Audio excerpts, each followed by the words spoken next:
All right. All Wow, wow. right. This is the moment that we've all been waiting for.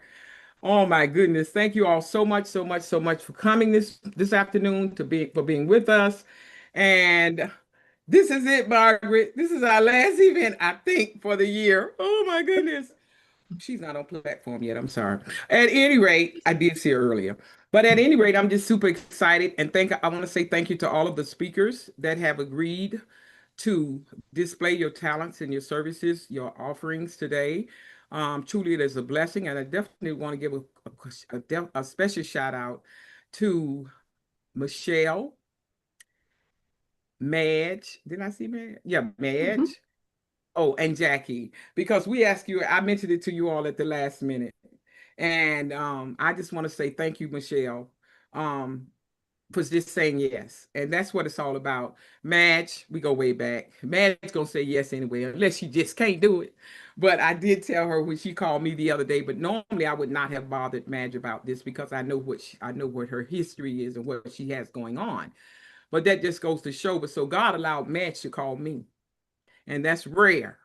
But because she's in this collaboration book we did, it prompted a conversation and that allowed me to ask her anyway. And I say this because let me tell you something, ladies and gentlemen. If you don't ask the right questions, you'll never get the answer.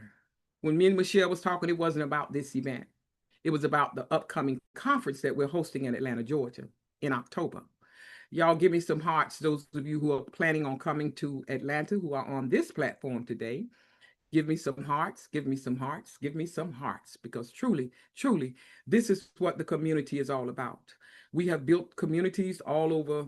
Everybody build communities. And when you can get people to buy into what you do, and as they say, know, like, and trust you, that's a bonus. And I don't take any credit for that. I give it all to God because I'm not the woman today who I used to be. I wasn't who I am today back in the day.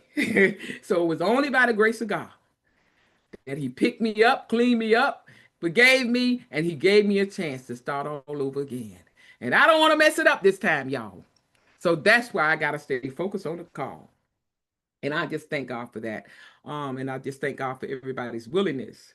And I also am going to give out a little bit of disclaimer,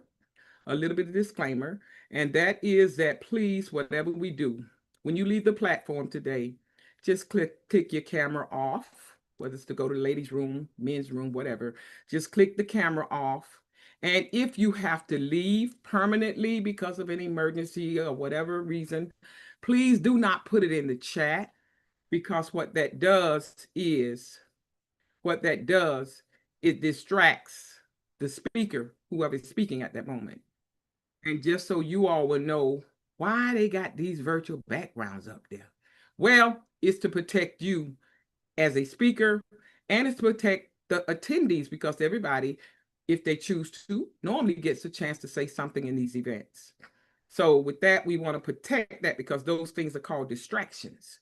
And when we get distracted, I just might miss something that Jasmine is saying at that moment. Why? Because I'm nosy. I'm nosy like everybody else. And when that chat hits and say I'm leaving, I got to go feed the cat. I'm looking at it, and then I'm thinking after I look at it, we didn't need to know that. That's now I'm not even listening to Jazz no more. So it's always a method to our madness, and all we do is follow the instructions that God gives us. That means the vision. Everybody has a vision. And we have to follow the vision that God gives us. And sometimes when people don't want to follow your protocol, because you're going to run into that. I've been doing this thing over a decade, worked for corporate America 29 years, retired after 29 years in law enforcement. So I know the dynamics of people. And some people you can tell them, write it out. They still gonna, buck the system, if you will. I saw it all the time in corporate America. And it's no different in this arena. But the bottom line is when you fail to follow people's protocol for their businesses, you're not failing and disobeying them. You are to a degree, but most importantly, you're failing to do what God said because we are all just instruments. And this is what this event is about: love, love, love, love, love. So we love each other. Guess what? Just follow the protocol.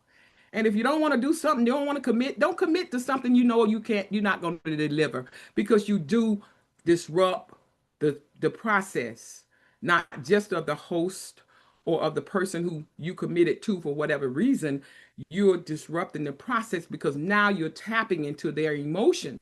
And when we tap into people's emotions, when they're expecting a lot more from you, it does kind of drain them of their energy. Oprah Winfrey said it real good one day. She said they suck the blood out of you. So I'm just saying, let's just be on one accord. I thank you all so much again for coming. And with that, I'm going to introduce none other today, our co-host. I'm sorry. I'm sorry. I done demoted you. I'm going to introduce our host for today, and she's not on platform yet. I have to play her bio. I'm going to introduce our co-host for today. Somebody's on it though. I like that. Yeah, yeah, yeah.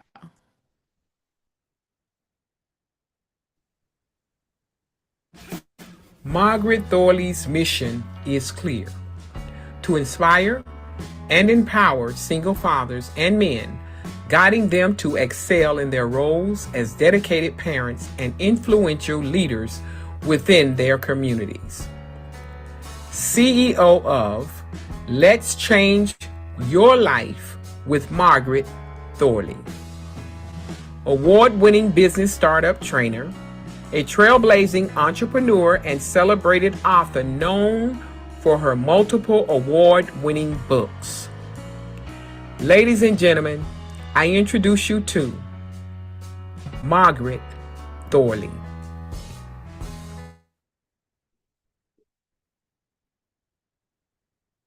Right. Some Thank you. energy. Come on.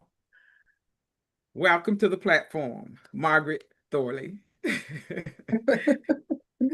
Thank you so much, Dr. Patricia Rogers. Thank you. Truly appreciate you. And I really want to say thank you to all of you that say yes to the call of God to come and speak on this platform. I truly appreciate you and I truly love you. And I look forward to listen to your amazing, wonderful talk. I know it's going to be fantastic. Thank you so much. Enjoy, relax, and have a great time. So I look forward to your talks. Dr. Rogers, I salute you. Thank you. I take it back to you. Thanks a lot. Awesome, awesome, awesome. And now, ladies and gentlemen, you all know, do we have any men on the platform? Because I know we had a speaker man. Where's Daniel? Is Daniel here? Daniel's That's okay. You don't have to answer that. okay. I'm sorry. We'll talk later. I just don't want to be saying, ladies and gentlemen, do we have any men on the platform? Well, if we don't, we're going to act like we do, because my presentations, I say ladies and gentlemen all the time, but that's because I thought he was here and Sandy is missing also. But at any rate, we're going to keep it moving. And now, guess what we're going to do now? One of the most important things that we do at all of our events, and that's bring God in. We have to bring him in. And with that, I'm going to introduce to you none other than Evangelist Grace Bockwell. And she is going to be our intercessor for today. And she's going to give us what God has given to her so that the Lord will bless each and every one of us as we go forth and speak the words of inspiration. You're on. Okay, let us pray now. Dear God, thank you for this opportunity to all meet together on this platform to speak about love and relationships. May the words of our mouths be a blessing to all who hear, as we all share with each other our research, knowledge, and expertise. And I pray that you would bless our host, Margaret Thorli, and our co-host, Dr. Patricia Rogers, as well as our speakers, Dr. Madge Jaspin, Saint Moyer, Jasmine Ofori, Janice, Jackie Williams, Michelle Clarkson, Lise Humans, Gail Dixon, Dr. Luana Parker, Anne Mecca, Franca Christabel Cabon, Sandra Noble, Cynthia Moyer, and Peggy pray.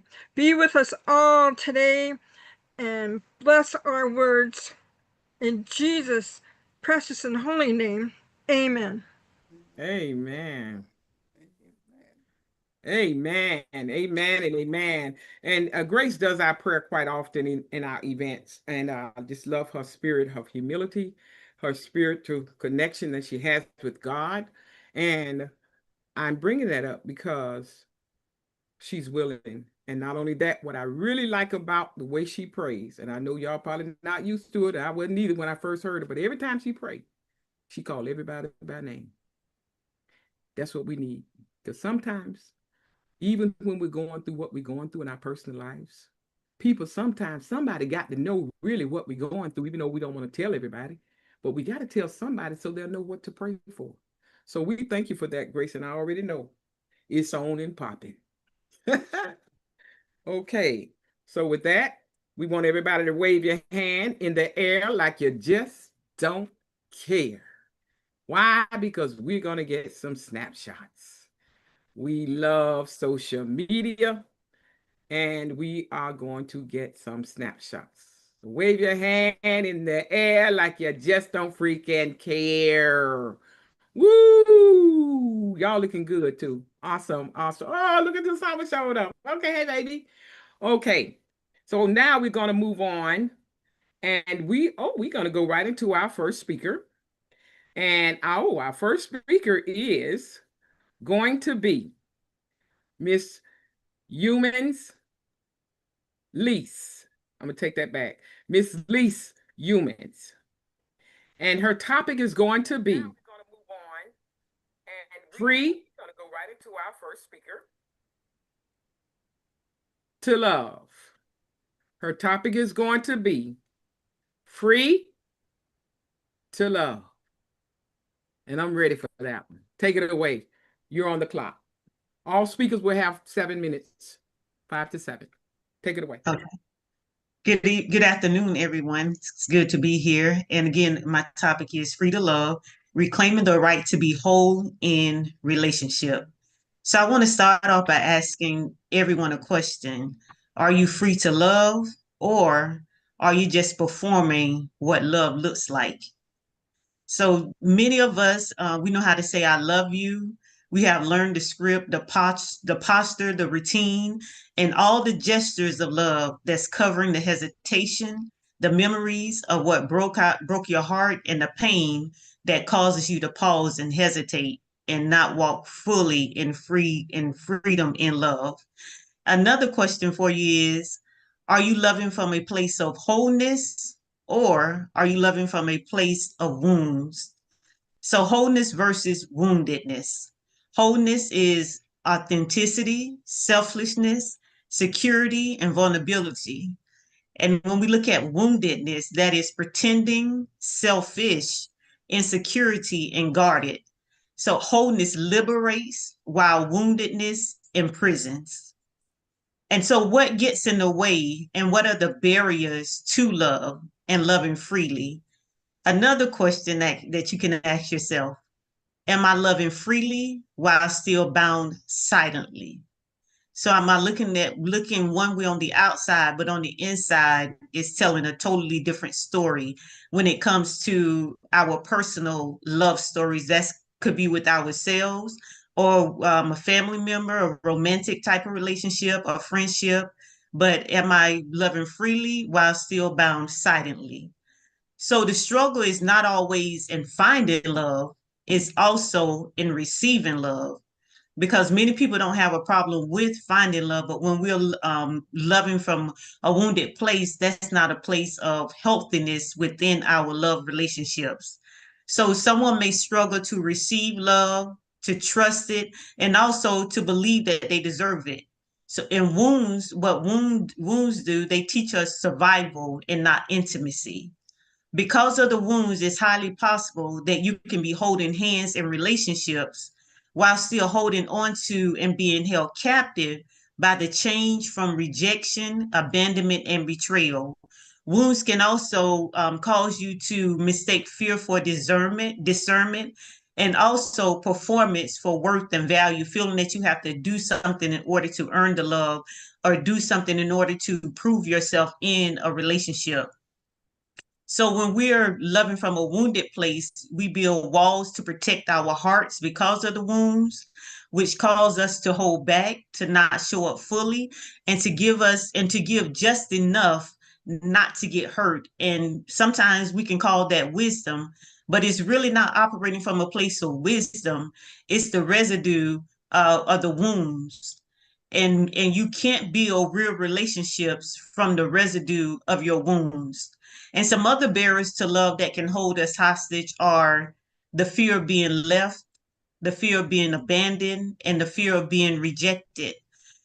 We can also dim our light so that it's easier to love when we are with someone or surrounded in someone's presence that they don't feel comfortable with our level where we are in life or our security. We can find ourselves dimming our lights instead of just walking away from that particular relationship. And also the agreement with pain. Sometimes when we've been hurt so much and when we are not free from the wounds of past relationships or what hurt us, we just come into agreement with the pain and accept that that's our portion in life. But love is not earned, it's received. Love is not bondage, it's freedom. And then the shift, what real freedom looks like when it comes to love. So to be free to love is to show up fully, not perfectly, not guarded, but whole. And being free to love also means not loving to prove yourself, which is performance based. If I do something, they're going to like me. That's people pleasing. So not loving to prove yourself, not loving from a fear of losing, which is insecurity. Maybe someone walked out on you. Maybe someone betrayed you. Maybe someone abandoned you. So now there's that fear that you take into your love relationships that you're going to lose someone. So you're operating in from a place of insecurity, but loving because I'm already whole, which is a choice. So when we're whole, we choose who we are in relationships with. When we're whole, we can choose to set certain boundaries, especially when it comes to family members. We don't want to cut our family off, but when we're whole, we have a choice as how we operate within those love relationships. And one way we can base our love relationships on is God. God's love redefines everything, and it should define how we love. So we know that God love restores, it renews, and it also reveals things to us. And when we're loving from a place of freedom, it's not about flawlessness, but it's about being in a place of I'm healing, if that's the space that you're in, and I'm not hiding. There's some weaknesses there, but I'm not hiding those weaknesses because I'm showing up whole and I'm moving forward in that wholeness. So healthy love does not silence you, it hears you. It doesn't crush your spirit, it covers you. And it doesn't cost you your identity, it confirms it. But when we're wounded, we're blinded to these particular things. And when we're wounded, instead of that healthy love and what it does, we allow things to shut us up. We allow things or be in relationship with individuals that are not safe for us. So instead of covering us, they uncover us or continue to wound us. And those that confirm our identity when we're wounded, we get with individuals or we find ourselves in spaces that people are belittling us, putting us down, deterring us from things that we would like to move forward in, as opposed to if we are whole, we don't find ourselves in those relationships. So when you are free to love, you no longer show up for auditions in order to receive affection. You show up in the fullness of who you are with no apologies. You show up and you don't have to explain yourself. You show up and you don't have to apologize or back down from who God created you to be. And being free to love also means that You're able to receive love without suspicion. You're able to receive and not thinking like this is too good to be true, or what does this individual want from me, but you're receiving without suspicion. You offer love without manipulation. You give your love and not trying to manipulate the situation, as if an individual is not going to be in your life, you're not going to be able to survive. And then standing in love without losing yourself.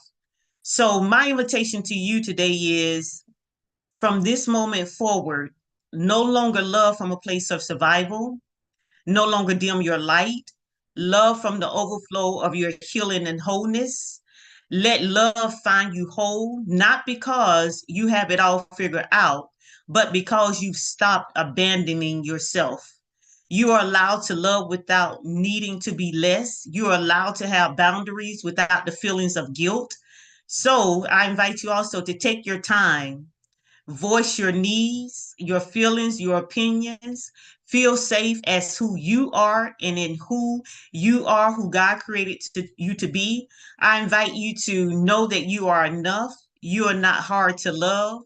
You are not late. It's not too late for you to step into a place of wholeness.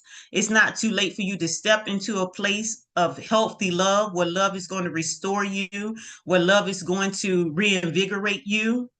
And also, in closing, I just want you to know that I pray that you love with clarity, because wounds cause confusion, wounds cause chaos in your life, and that you choose relationships that require you to betray yourself, and that your heart will be whole, and may your freedom be undeniable, because you are free to love. Thank you.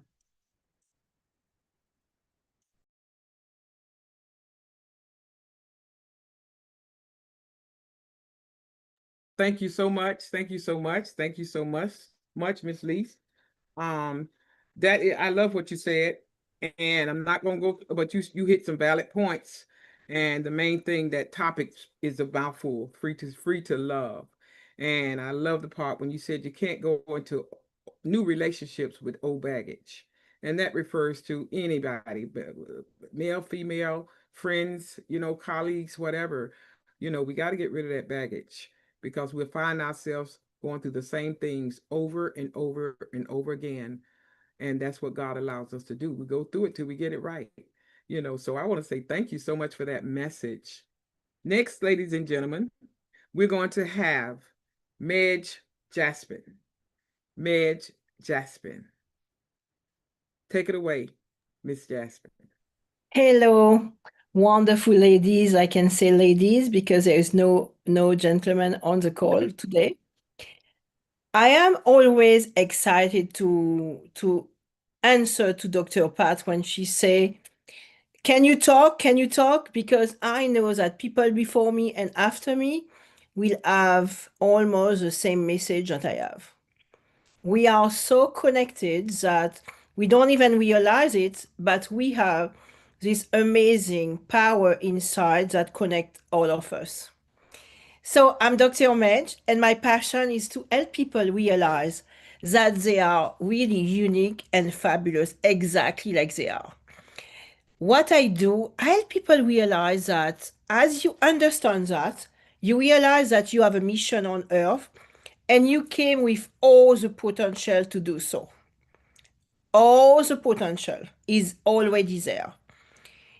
We have to dive in and understand that, wow, I can find it.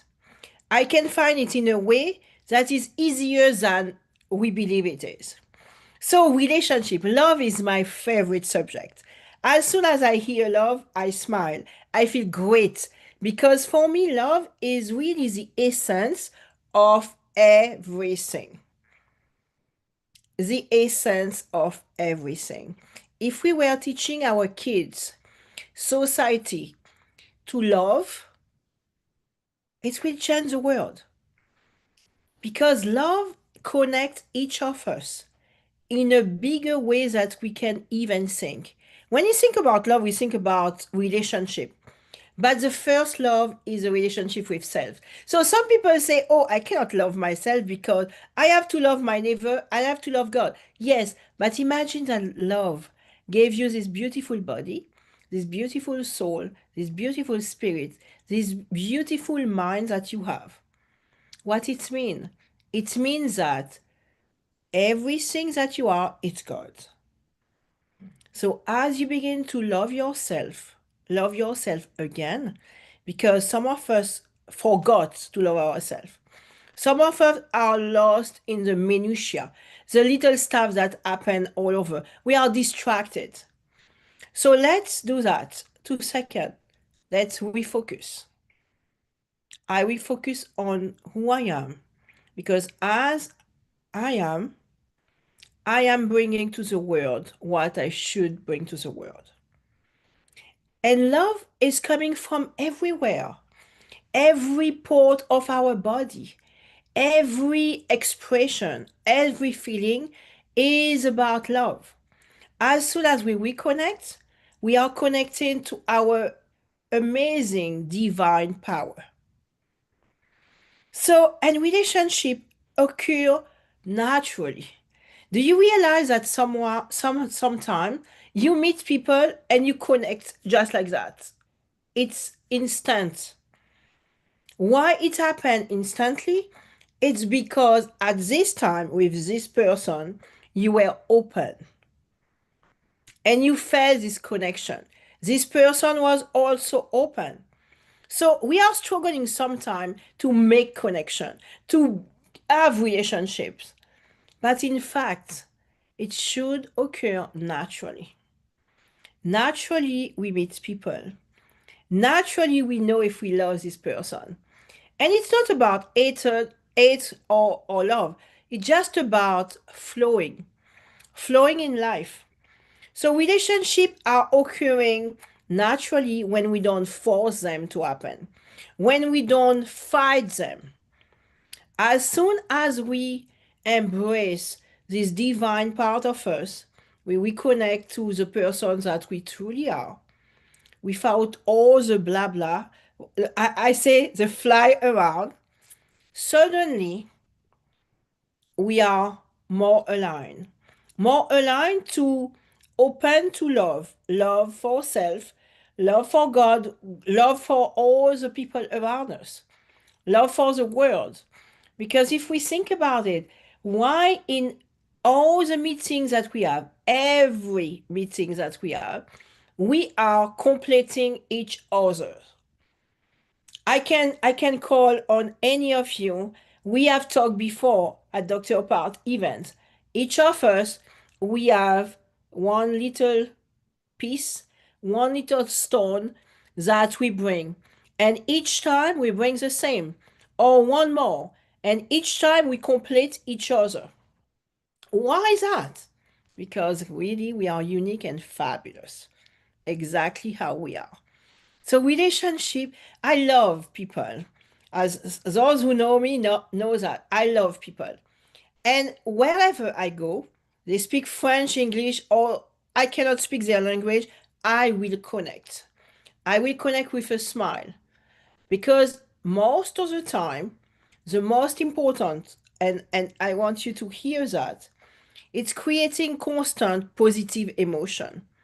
As we create positive emotion, we are lost in minutia. We are less lost in the stuff, the noise around. So how do we create positive emotion? We create them by being first focusing on self. As I take care of myself, I embrace who I am, and I extract the amazingness in me, I am able to bring that to the world. So that is not selfishness, it's being focused on your mission. That is first. The second one that I will say, it's as soon as you hear some noise in your head, they are coming from all around, all the issues that you have before, all the drama, trauma, and abuse that you might have before. You heard the noise, you say, okay, is it real or it's not real? Most of the time, it's not real. Most of the time, there are memories of stuff that happened. Remember that. So positive emotions are easy to create when we are bringing out our divine part, focusing on who you are in order for you to be the best version of yourself. Thank you for listening. Thank you for following me on Instagram. And I would love, if you want to change your life, to come to any of our retreats in person in Florida, California, in France, and we are preparing something great in Greece for you also. Thank you, thank you, thank you, and God bless all of you. Awesome. Come on, give us some energy, y'all. Come on, come on, come on. Give us some energy. Come on, come on, come on. Okay, all right, all right, all right. And next, ladies and gentlemen, thank you so much, Madge, for that message. We are definitely unique and fabulous. And when we understand that, and it goes right back to free to love, love yourself. When we understand that, you guys, y'all won't hold back. That was one of the best lessons I could have ever learned, and that was to love myself. I was looking forward to everywhere else, and it wasn't working. It wasn't working. But when I realized that everything I needed was right inside of me, you just said that I was born with it. But it all goes back to discovering who you are, whose you are, and of course, your gifts and your talents, and then not being afraid to share them. So thank you so much for that. Next, we're going to have coming to you, none other than my TikTok colleague. And I hope she's here. I don't see her, but I hope she's on the platform. And I met her on TikTok. And I say that because, ladies and gentlemen, those of you who are entrepreneurs and y'all don't want to work that social media, you don't have to work it. You got to work it. Get a lot of speakers from social media. And I've been doing this since May 14th pandemic. And being visible, consistency, all of that stuff, people are telling the truth. And I didn't realize until I tried it. So with that, I keep my face in the crowd on every platform I can, and TikTok is where I met Cynthia Morhe. We bring you to the platform. Cynthia Morhe. Give us some energy, y'all. She's stepping out. She's stepping out. Give us some energy. Hello, sugar lumps and sugar lumpets. Listen. Dating a single parent, it's unique and it has its own dynamics. Considerations, it has its ups, but if you can accept the reality that her child or his child comes first, besides God, because it's always God. Be patient and understand that at any given moment, plans can change.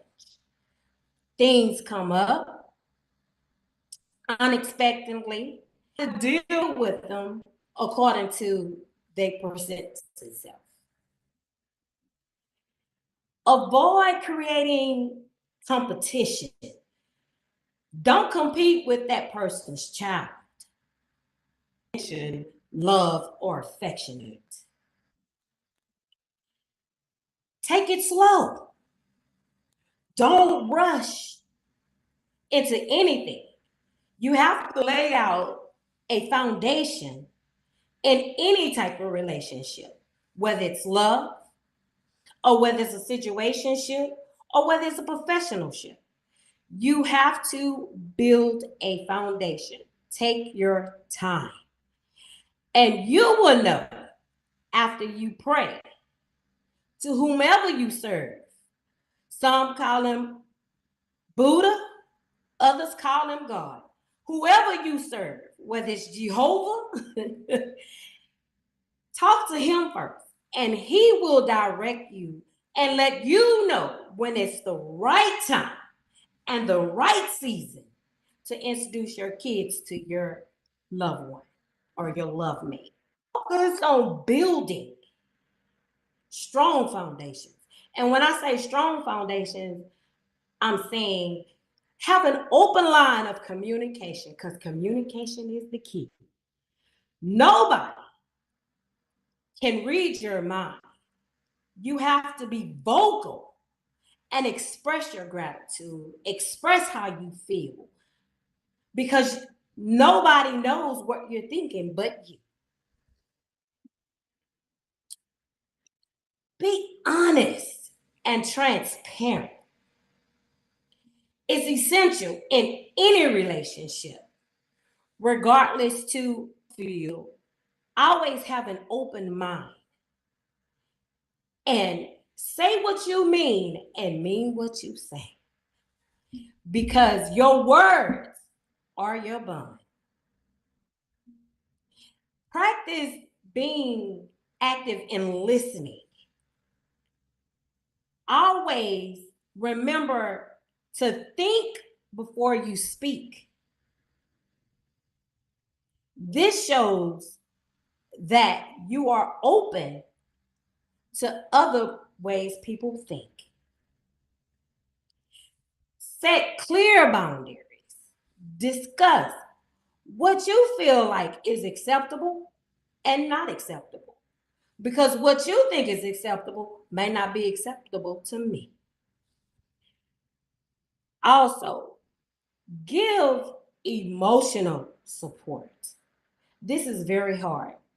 A lot of times we so stuck on self until we don't realize that some of the things we say, people don't accept it the way you want them to accept it. So always be emotional support. Respect one's parenting style. I can't say that enough. Be respectful. That person asks you for your opinion or your input on, don't offer it.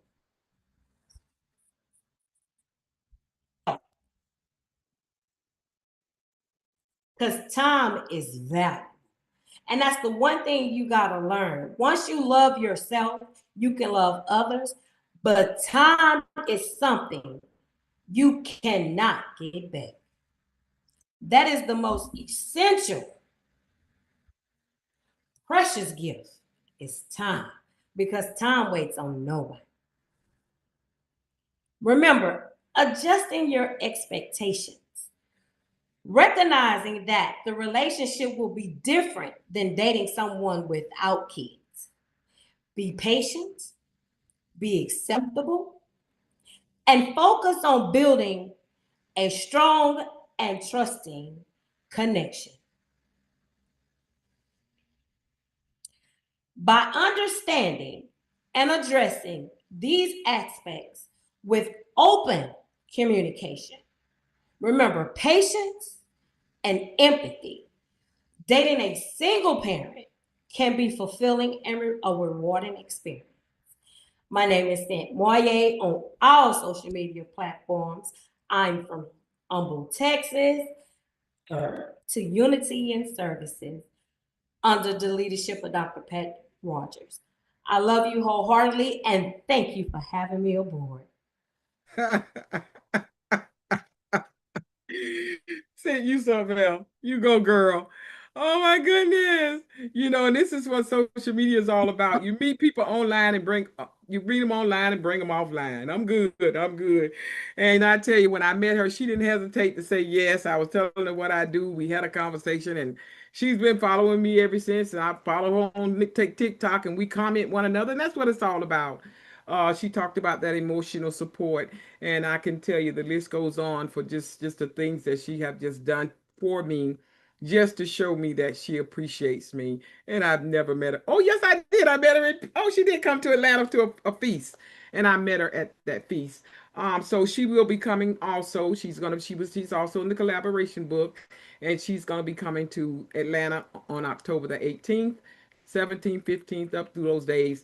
And all of us are just going to have an awesome, awesome family reunion, because a lot of us have not even met yet. And I just want to say thank you all again and again and again. So now next, ladies and gentlemen, we are going to have Our next speaker is going to be Sandra Noble, and her topic is Heal to Attract the Truth About Love. Heal to attract the truth about love. Take it away, you're up. The glass shattered after I dropped it. The adult me cleaned it up and moved on, but the wounded part of me felt shame. I was supposed to be perfect, no mistakes, no missteps. And if I broke something, even a glass, I thought it meant I was broken. So what does that have to do with relationships? Everything. I would go out socially, hoping to meet someone. But once I did, I had nothing to say. How do you build a relationship when you're hiding behind shame? When you don't like yourself enough to reveal yourself? I couldn't even admit I broke a glass. So how could I tell someone my truth? Relationships are mirrors. And if we carry unhealed wounds, we attract people who echo that energy. People who reinforce our unworthiness instead of celebrating our value. Healing is not about perfection, it's about self-acceptance. It's about forgiving yourself, not to forget the lesson, but to release the storyline that says, I'm not enough. Again, I'm Sandra Noble, a transformational life coach, and in my Dream Builder coaching program, we help clients with this story in every domain of life: health and well-being, vocation, time and money freedom, and of course, love and relationships. And let me tell you, they're all connected. Health, for example, especially as we get older, can have a direct impact on how relationships go. Are you physically flexible and fit enough to run and play with your children and grandchildren? Is the health of one partner causing the relationship roles to change? Is there a switch from caretaker role to being cared for? Can we engage in activities that we used to do together, like roller skating, dancing, and even sex? A strained relationship can stem from poor health. A toxic job can leak into resentments into your personal life. Financial stress can drain the joy out of your partnerships. You can't separate them. When I was full of shame, I attracted people who didn't see my worth because I couldn't see my worth. Now that I know better, I do better. I value emotional maturity, sobriety, integrity. So I attract people who reflect that. Maybe not perfectly, but in alignment. We attract people who match the level of healing and clarity that we walk in. So if I want a deeply loving relationship, ask yourself, am I the kind of person I want to be in relationship with? Anyone who's not open to learning and growing is not for me. Self-reflection and self-healing are essential for getting along with people. It's important that we don't make each other wrong. It's important to step back and consider my part, their part in any conflict, tension, or issue. And we both take responsibility for our own actions. I have a sugar addiction, but otherwise I have a clean lifestyle. So that is who I want to attract. So it means deciding I won't tolerate drug use, other traditional addictions, drinking with driving, or feeling disrespected about boundaries. I had one guy who felt offended when I said he couldn't smoke marijuana in my house or in the car if I was riding with him. Since he thought my request was unreasonable, then he wasn't someone I should be dealing with. Next, and I require monogamy in romantic relationships. Otherwise, we can be friends, but there will be no sexual intimacy. Another guy actually told me, what I do with other women is not your business. My perspective is that if I'm having sex with him, then what he does with another woman is my business. So we have to have conversations so everybody is clear about expectations. Love isn't just about who shows up. It's about what you allow. It's about showing your value, knowing your value, and choosing accordingly. One of the biggest shifts I made was overcoming beliefs that I didn't deserve good love. When we often get stuck in life because of our becauses. I can't start a new business because I'm too old or because I'll lose all my benefits. I can't take time off because I don't have the money, because I don't have the time. My boss won't let me. I can't find the love of my life because I'm not young enough, thin enough, or attractive enough. I used to think, who would want someone like me? Now I know I am worthy of God's goodness, including love, joy, intimacy, and mutual respect. I'm open to receive, and when you're open, the right kind of love flows in. Not just romantic love, but healthy friendships, family healing, and divine support. So, in case you didn't catch it, for a healthy relationship, you have to have number one, to heal yourself. Let go of the baggage. In the words of Erykah Badu, bag lady, you gonna hurt your back, dragging all those bags like that. Bag lady, you gonna miss your bus.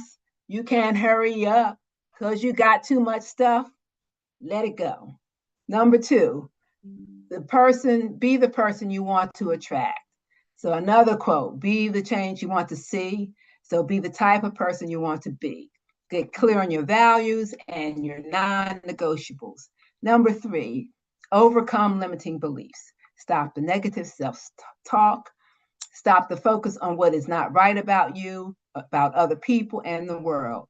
Know that you're worthy of God's goodness, which includes loving relationships.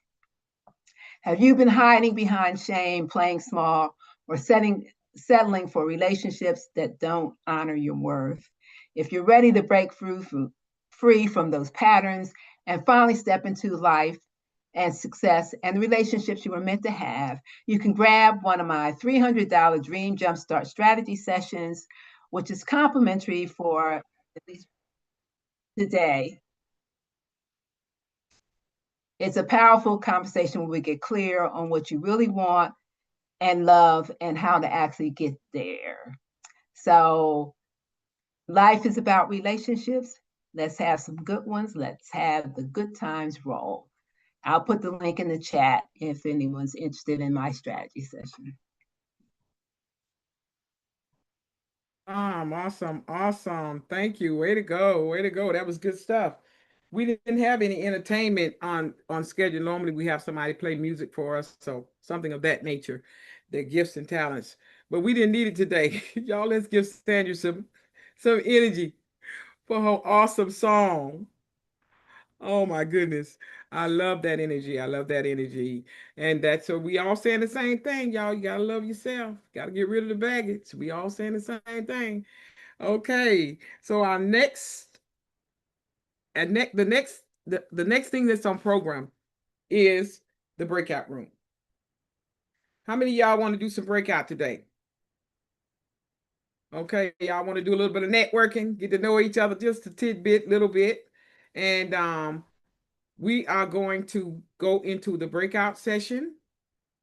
And I'm going to put a couple of questions in the chat. Oh, thank you so much, sweetheart. Jazz, you're awesome. You're awesome. That's my partner in crime, my mentee. Yep, she's on it. She's on it. I said, Lord, I couldn't talk to you because I'm on the platform. But God is good. He knows our hearts. And the questions are in the chat. It says, introduce yourself. You have 2 minutes. Then you are going to answer that question. What inspires you to become an entrepreneur? What inspired you to become an entrepreneur? And then lastly, you'll answer the question, what has been your biggest challenge for 2025? What has been your biggest challenge? Or you can give what has been your biggest success. We're flexible. Whichever one fits your fancy, then you can answer those. So with that, we're going to go ahead and Dr. LaWanna, do you know how to do the breakout rooms? I will attempt, Dr. Pat, to do the breakout rooms. So there are I would 18. appreciate it. Okay. Yeah, there are 18. Yeah, we got to start sometime. Normally we have our assistant is not here today. And I've been on this platform for years and never did. I know how to do it, but I don't do it enough, and I don't like to do it. So what do they say when you're in business? You let somebody else do it because that's just not my area of assignment. But if I have to do it, yeah, we're gonna figure this thing out. So Jazz, thanks for stepping up to the plate. You're welcome. So what I will do is I'm going to create 4 rooms and 4 people will be allocated to it. I believe we have 20 minutes at the breakout session. So as Dr. Pat has explained, you all have roughly 4 minutes to introduce yourself and talk about the questions that has been put in the chat. So I'm hoping for the best and I'm going to create this. Okay, so I will be assigning people to the rooms. Get ready.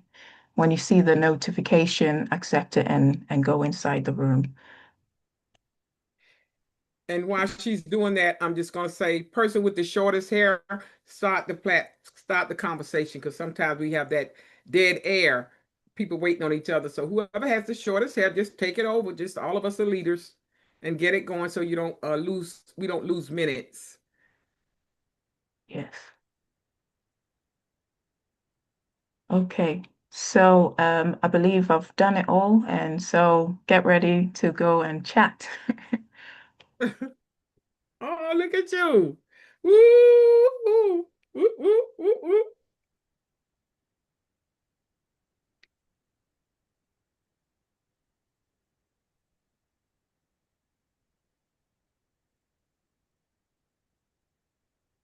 Oh, Lorraine's not. Lorraine, have you seen the notification? I will try and oh, it says not joined, so I will move you to room 4. Let's remove you to room 4. Can you see the notification now? No.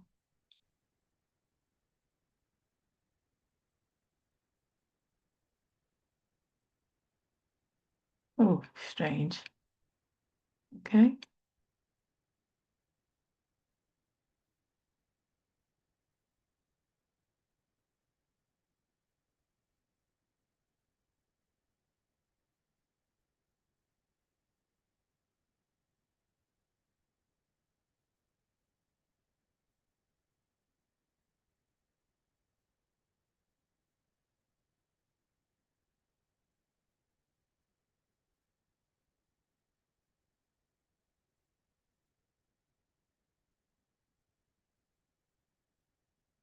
I don't know why yours has sort of blanked out, grayed out, so I'm not able to sort of put you in. I'm getting a notification says time is up for the 1 minute breakout room. Do you want to close all breakout rooms now? Yeah, that timing is incorrect. It's supposed to be 20 minutes, Dr. Pat. So That's okay. You go ahead and do it's it till not giving me the opportunity to change it. I wonder if the host keep breakout is the rooms only. open. You want me to click that button that says keep breakout rooms open? Yes, please, if you don't Okay, mind. I did. Thank you.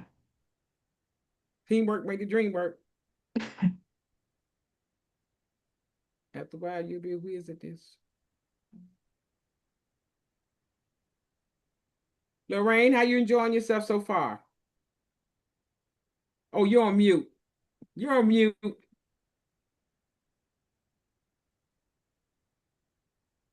It's a little, if you look down at the computer, you'll see some icons at the bottom. The first one says audio, the next one says video. Says if you click that first one that says audio with that little green light, there you go. Look Okay, at you. I'm doing fine, but as a guest, I'm just following my daughter through this Yeah, process so I can be eliminated and just follow. I don't have to be included.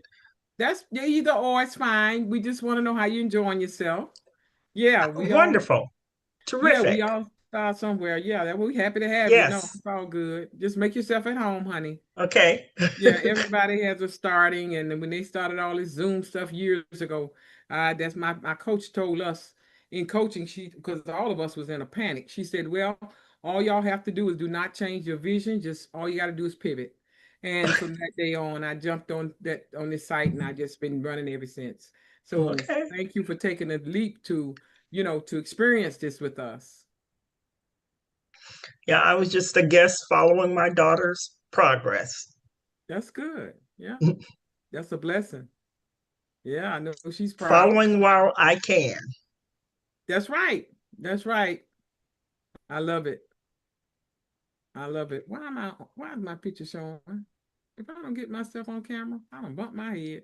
I'm so sorry. I thought I was on camera, Jazz. Yeah, unbelievable. Yeah, I try to be on camera. If I'm gonna get on these platforms, I try to show up, you know. But yeah, so what do you do? Um, Plenty. I'm an 80-year-old. Oh, wow, really? And yes. Well, you look great. Thank you. And I've always followed my daughter, and it's a new Nice. venture for her, and I continue to follow her to the end. Awesome, And I'm awesome, enjoying awesome. retirement, but doing That's what I plenty was of gonna ask you things. next. Yeah, Just so you started playing retired. the dulcimer this week. You did what? Started playing the dulcimer. Had my first dulcimer lesson on Tuesday. What kind of lesson? Dulcimer. Oh, I don't know what that is. What is that? Yeah. Educate me. It's an instrument that sits on your lap and it has strings, and you play it and sounds come out, and it Nice. sounds something like a clarinet or an Yeah, orchestra piece. nice. And I've Well, always wanted to play the piano, and I thought before I'm 100, maybe I'll play it. that's right. but Yeah, but I'm starting yeah. there. You said it. We got to Fantastic. do what we can do now while we can, because Of course. when it's over, it's over. Yeah, and that's exactly how I feel. Yeah, awesome, awesome. So you retired. Where did you retire from? Sales, telecommunications. Okay, awesome, awesome. Yeah, so you living your best life too. And nothing I'm like living being, my best life right now. yeah, nothing like being on your own. Yeah, doing not doing life, not being at home. Just check doing my life. schedule. Yeah, doing life our own way. Yeah, Yes. it's a beautiful thing. Yeah, awesome. Yeah, well, I'm glad you came. And I hope you come to some more. We have more. Where you from right now? Where you zooming from? Cincinnati. Well, Oh, I'm in Atlanta with my daughter. Well, we don't live together, but same city. Cummings, Georgia. so where you zooming from now? Georgia? Georgia. Do you live in Georgia? I live in Georgia. I live in Cummings, Georgia. Okay. Okay, because I'm trying to put a group of women together that are right here that I've been able to meet. Some I already know. And I've been out networking because of our conference that's coming up in October. So I've been working from home behind the computer for 4 years. I just moved up here 4 years ago from Florida. So Okay. I'm still online. So now that I'm hosting that in-person conference, I got to make connections. So I'm out and about now, networking and making my brand known and who I am, and looking for speakers and vendors and all of those things. So that's why I ask you. So some of the ladies I've talked to already, that's in my network that lives here, we're talking about doing a lunch or something together. So I will certainly let your daughter keep her in the loop, and she'll keep you in the loop. Okay. Now my daughter is the one that's up and climbing. I've done quite a few things, and I'm sitting back, enjoying the ride and watching them rise. Which one is your daughter? Is that Michelle? Michelle. That's what I thought. Okay, I'm right. I was just thinking it to myself. Okay, I Yes, want to make sure I'm Michelle's my talking to the daughter. right person. Yeah, okay, okay, yeah. Well, we hope you join us in October since If you're it's here. in Atlanta, I don't know why I can't. I Yeah, marked it since you're down. here. October 18th. Uh-huh. Oh yeah, yeah. I would love for you to support us, and hopefully I'm gonna meet you. I'm gonna meet you before then, I hope. Yeah. We gotta make something happen. Yeah. Well, congratulations, honey. I'm glad to see her. I know she's proud. Like I said, it's nothing like having a mother, honey. And one of them, with Yeah, the mothers will stick with you to the end. Most of us, you know. right. And I appreciate, I appreciate my daughter, my son. I have two. They're up I here. have So, two, son and a oh, you daughter. do. Oh, wow. Yeah. Yeah. They about 15, 20 minutes away from me. And they was up here before I moved up here, and I was a caregiver. And so when I retired, I was still in Miami. But then my friend, she passed away. So when she passed away, I said, no, now's the time for me to go up there and get that house. I want to foster kids, so I always wanted a house up here because you get more for your money. I wanted to build one up here because you get more for your money, and then in Florida. And so I sold the one I had in Florida, and then I moved up here. And my goal is to get a couple of foster kids. I want to start tapping into the foster care system and seeing We if I have can. similar stories. Huh? We have similar stories. I was a Oh wow! caregiver for a number of years for my husband. Oh, He passed in 22. oh, okay. And when she transferred here, we had already decided we'd follow her. And when Oh, she came to Atlanta, it's like it'll be a year, August 7th, for me, yeah, awesome. that Yeah, I've been a resident of Georgia. yeah, okay, yeah, we do have similar stories. Oh, Yeah. yeah. I plug right in, honey. I came over here and plug right in. I'm good. I'm good. I'm I good. want to be near somebody when it's like, get the old lady to the hospital, get me there. That's So right. that's, No, you're absolutely right. You got to think about that. I call that I pride thought planting. about that. And that's exactly why I'm getting those foster kids too, because my kids are grown and they're working, and I don't have grandkids. So of Hmm. course I won't always wanted the kids. I took the training in Florida years ago, but I got to take it again up here. So I'm getting ready to do that. That's on the top of the list. And yeah, because they got more energy than we do, and they can keep us Yes, moving. They keep us yes. moving, and busy And you and have keep. to move. If you don't move, you won't be able to move. Yeah, yeah, yeah. Yoga every morning. That's right. I'm about at that stage now. That's why I had to get up and start going out here networking, because sitting at this computer for the last 4 years, I'm starting to feel the effects of it in my my back, my hip, whatever it is. But yeah, okay. So I'm so glad yeah, this is good. This is good.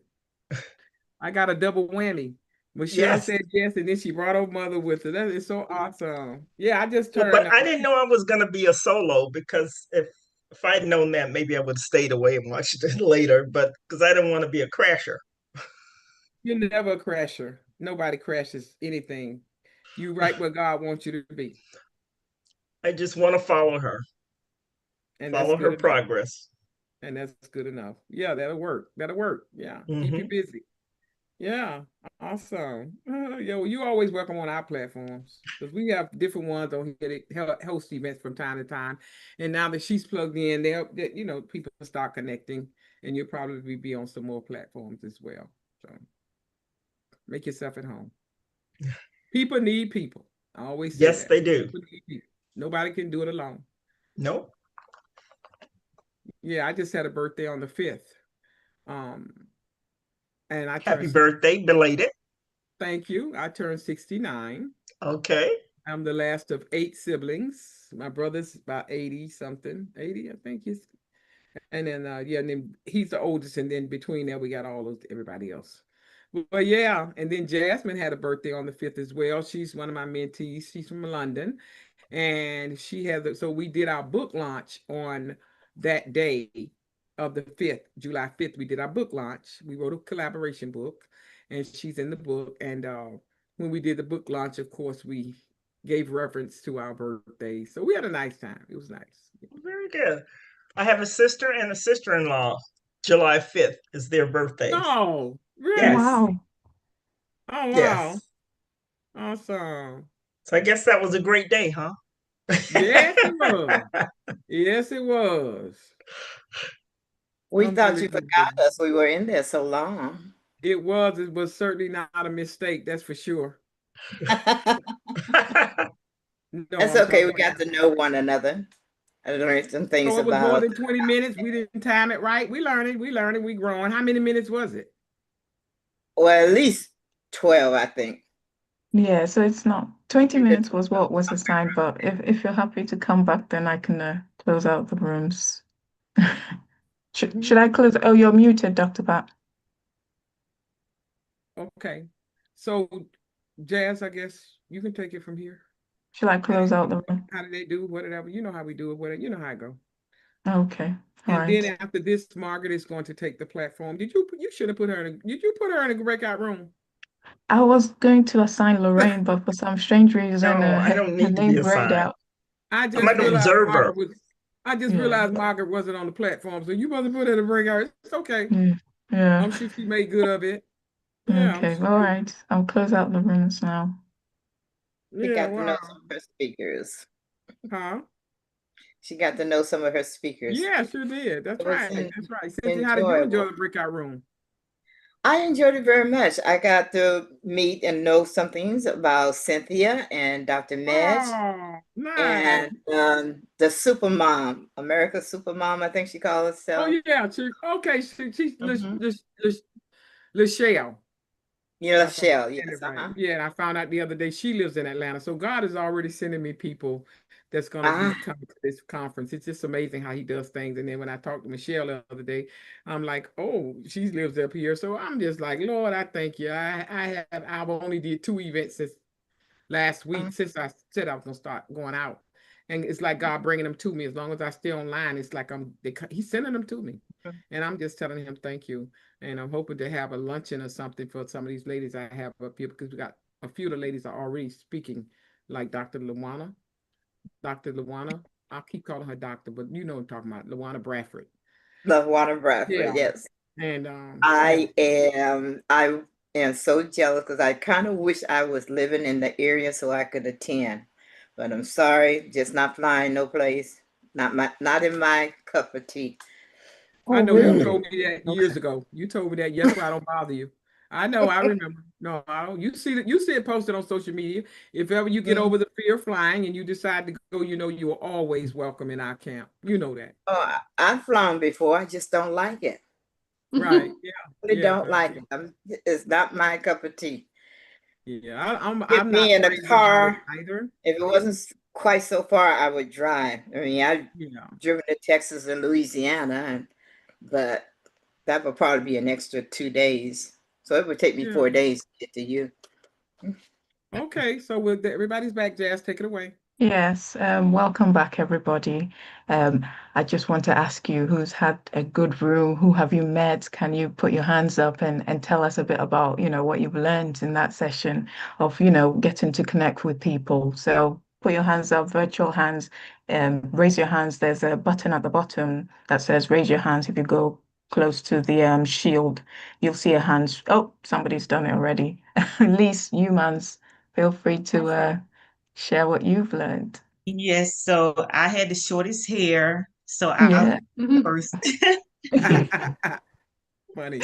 So I was in the room with Janine Cummings and also Jackie Williams, and just first Jackie, she was kind of quiet in the beginning, but she does so much. She's like so versatile, so creative, just doing a whole lot of things. And I like that. And I also like the fact that she's a younger woman doing all of the great things that she's doing. And she talked about her artwork. So I'm interested in seeing what that is about. She gave me her website.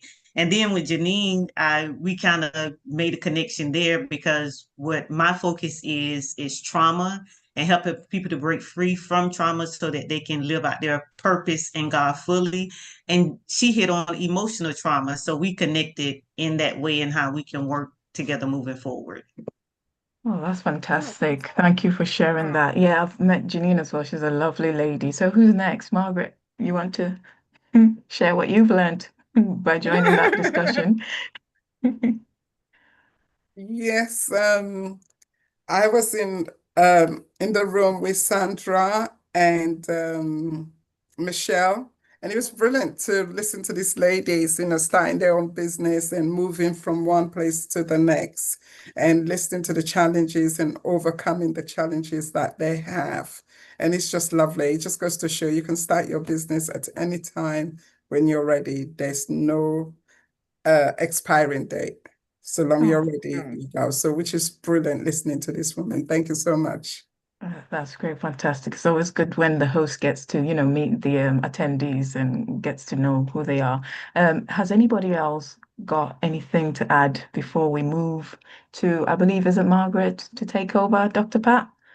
Yes. Yes. Yeah, okay. Has anybody else got anything to add? Anything to share? Any aha moments? No? Not yet? Okay, I'll hand it over to you, Margaret, and feel free to take the floor. Thank you so much. Thank you for that. Right, our next speaker to come down, Dr. Luana Parker. Take the floor. Thank you. Oh, wow. Thank you so much. It is such an honor and pleasure to be here with all of you and to get right into my talk this morning. My talk is about when you miss the red flags.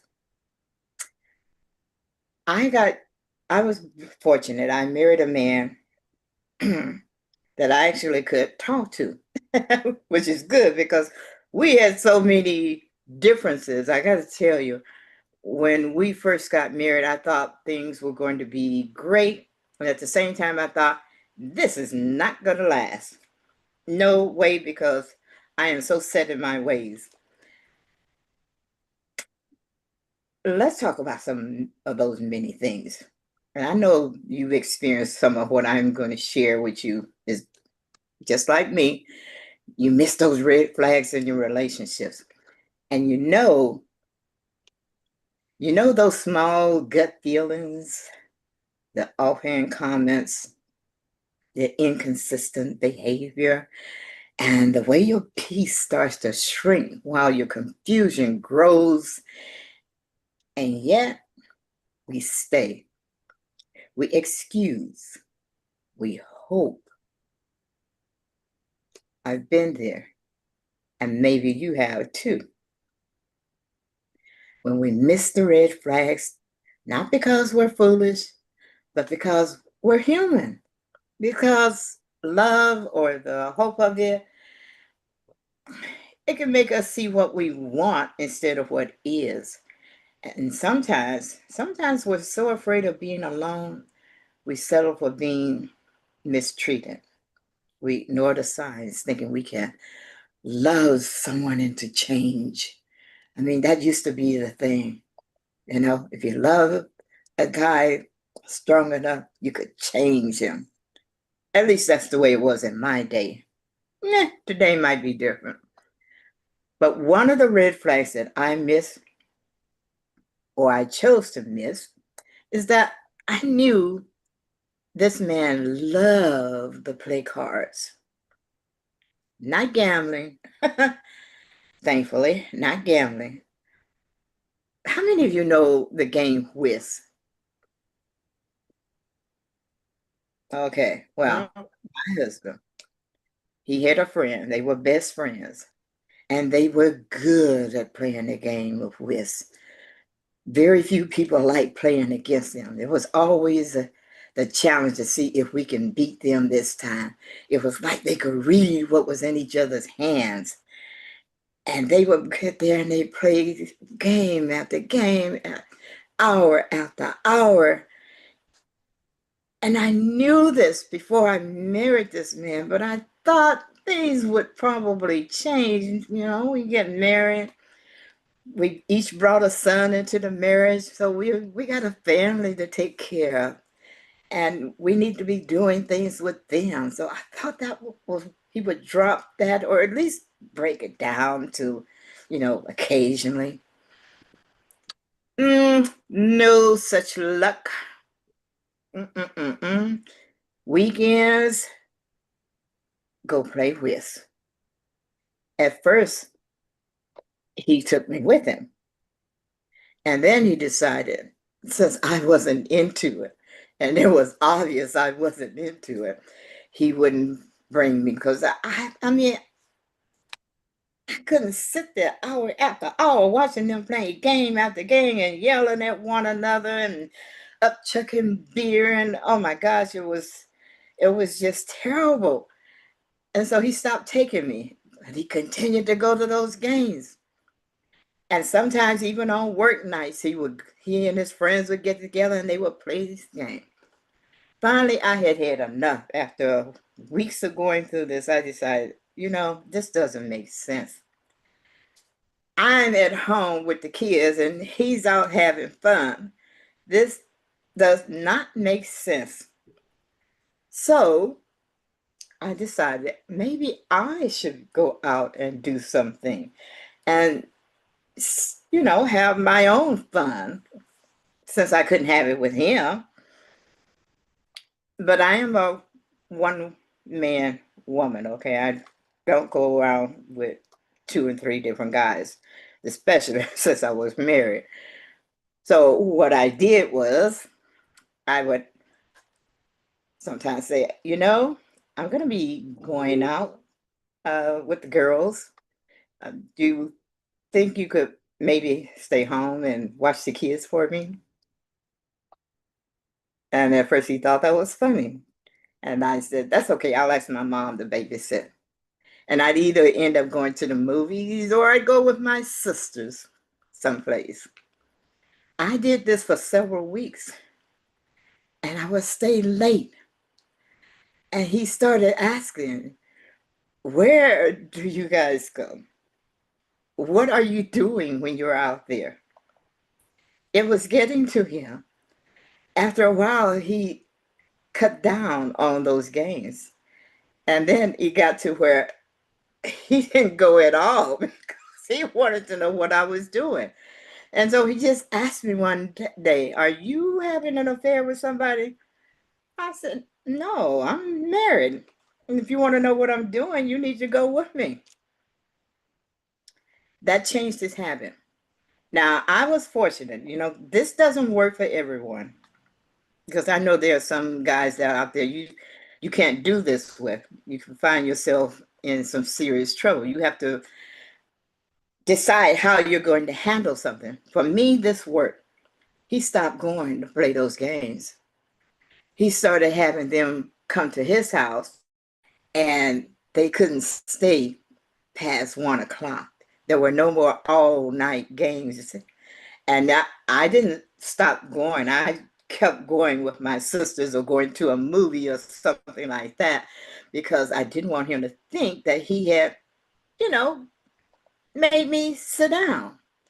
So I continued to do that for a while, and then I slacked up and we became like a regular family. And that didn't solve all our problems. I mean, there were other issues. Like he liked sports, I wasn't into sports. Keep But talking. that You got the clock. Go watch ahead. sports and I could read. At any rate, the point of it is you have to have boundaries. You have to let people know where you stand. And when you see those red flags, please, whatever you do, address them before it's too late. Thank you. Awesome. Awesome. Awesome. Ladies, let me just jump in. Margaret, I want to jump in. We have time. We have time. So just stop the clock because everybody has come forward already, kind of went over a little bit, and it's okay. We have plenty of time. So we are on point. We're looking good. And I don't want y'all to have to cut the messages short because you all are saying some great stuff today. So Margaret, is that okay for you if we stop the clock? Because it's like they be right in the meat of it and then the thing goes off. But we thought we was going to have more speakers. And so y'all know God flips the script and that's a beautiful thing on our behalf. Is that okay with you, Margaret? Yes, that is Yes, okay. I do apologize for that because I know better. I got a little overexcited that time and I apologize. I know better than to go over. So No, that is okay. That is fine. Like Dr. Roger says, we have got some time. A few speakers have not turned up, so we are okay. And I mean, the topics are fantastic. It'd be a shame for us to stop halfway, not finishing. So yeah. Well, thank you so much. We appreciate you. Okay, our next speaker is Gail Dixon. Come on down. Hey, everybody. So I want to talk today about avoiding small talk. This is a workshop and a summit all about dating and relationships. And often with dating, you think about having to make small talk. And that's not the kind of small talk that I'm going to talk about avoiding, because that small talk kind of greases the wheels, makes you comfortable with each other, starts to get the ball rolling in getting to know you. But what I'm going to talk about is avoiding the talk, the kinds of things that we can say to each other unconsciously in conversations that make ourselves or the other person look or feel small, and talk about what are the things that we can say instead. So here's your key to avoiding small talk. Instead of saying, "That's nothing," and then adding your comment, say, "Wow, that sounds like it really affected you. Tell me more." Instead of saying, "At least you," whatever, say, "That sounds hard." This is one that I hear a lot with folks. Instead of saying, "You think that's bad? Listen what happened to me."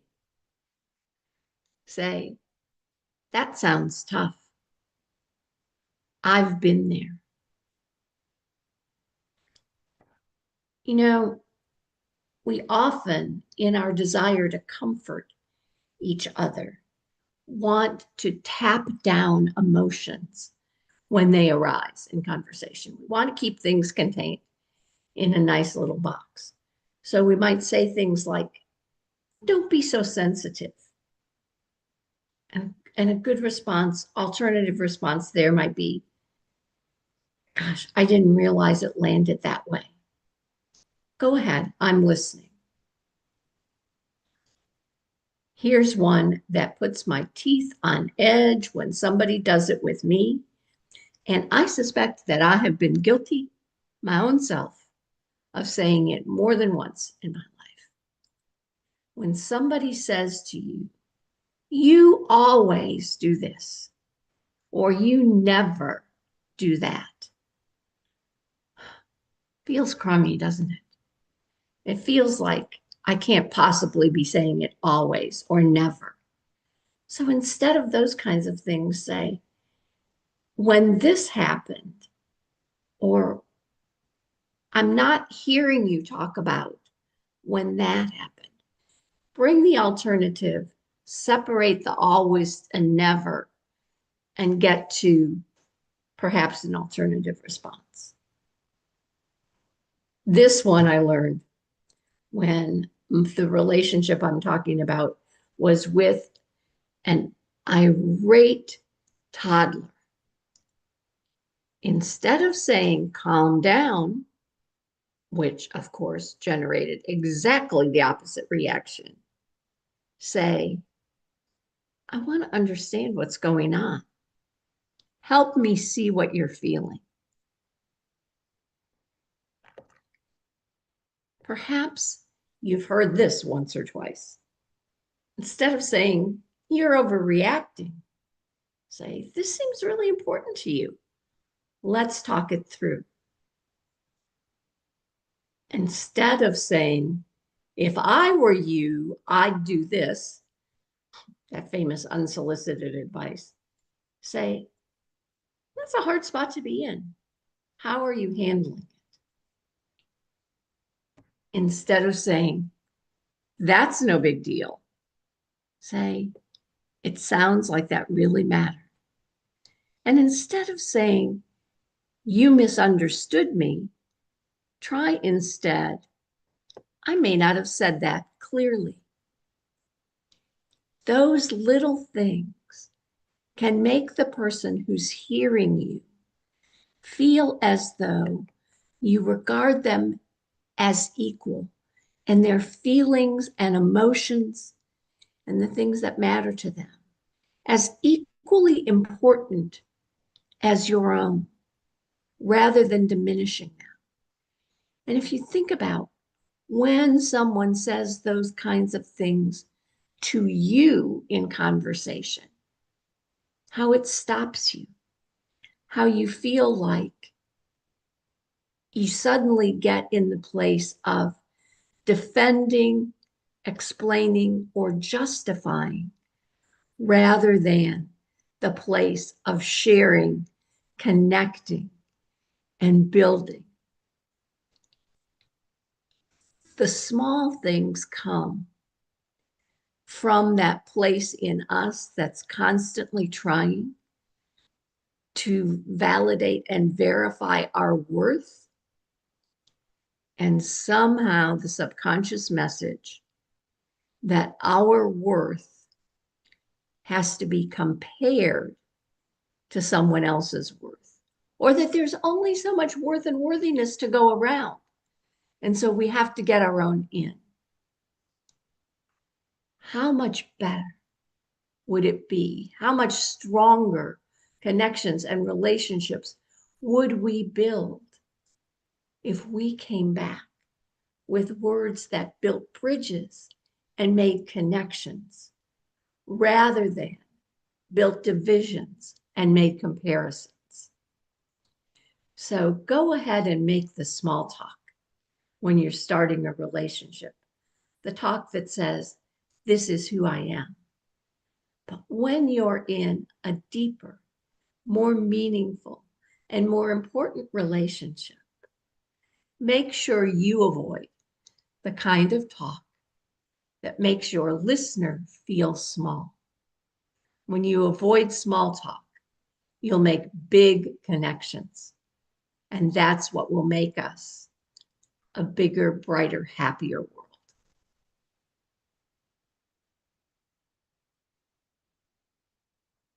Awesome. So, Thank you. thank you. Thank you. That was awesome. That was awesome. Thank you. Appreciate you. Our next speaker is Janice. Is she here? Janice? Oh, thank you. Janice, come on down. It's your turn to speak.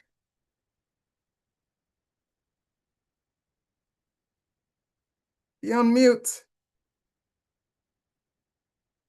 Okay. Okay. You got me? Yes, we can hear you now. Thank Okay. you. Thank you, Janice. All right. All right. Okay, so I'm Janice Cummings, and my topic is today is how domestic violence distorts love. And I kind of redid what I was going to talk about because I'm going to talk about mostly what I worked in, and because I worked in domestic violence as well. I want you to take a moment and think about the word love. What image comes to your mind? Warmth, safety, passion, connection. Now imagine that same word, love, used as a weapon. Imagine if it was like walking on eggshells, like holding your breath in your home, like being trapped in a beautiful cage. In the 21st century, we redefined relationships through technology, media, social changing norms. One thing remains the same. Too many people are confusing control with love, silence with peace, and fear with loyalty. Today, we're going to have a real conversation about how domestic violence doesn't bruise bodies, it breaks hearts, poisons love, and shatters families inside and out. If we don't change the conversation, we continue the cycle. But if we are brave enough to face the truth, we can help have someone have the courage to break free. She was beautiful, successful, in love. And outside, her life looked picture perfect. Smiling selfies, weekend getaways, sweet text messages that said, I just worry about you. I love you so much. And behind closed doors, that love became too heavy. At first, it was subtle. he didn't like the way she dressed. Then it was the way she spoke to other people. Those were red flags. They were red flags dressed up in pretty decorations, but they still were red flags. And lots of times in relationships, we overlook that. We overlook it, because we care, or we want to care, or we don't want to be by ourselves. There are various reasons why we do that. But my experience working in the field of domestic violence is that we don't really date. Somebody say they like you, you get with them, and it's on. But we really don't date. And then most of the time, the other person tells you exactly what you want to hear, because you've already told them what you like. You've given them a roadmap already, okay? And they're using that roadmap on you. They're using it on you, And that wasn't what I was going to talk about at first, but God always gives me what I need to talk about.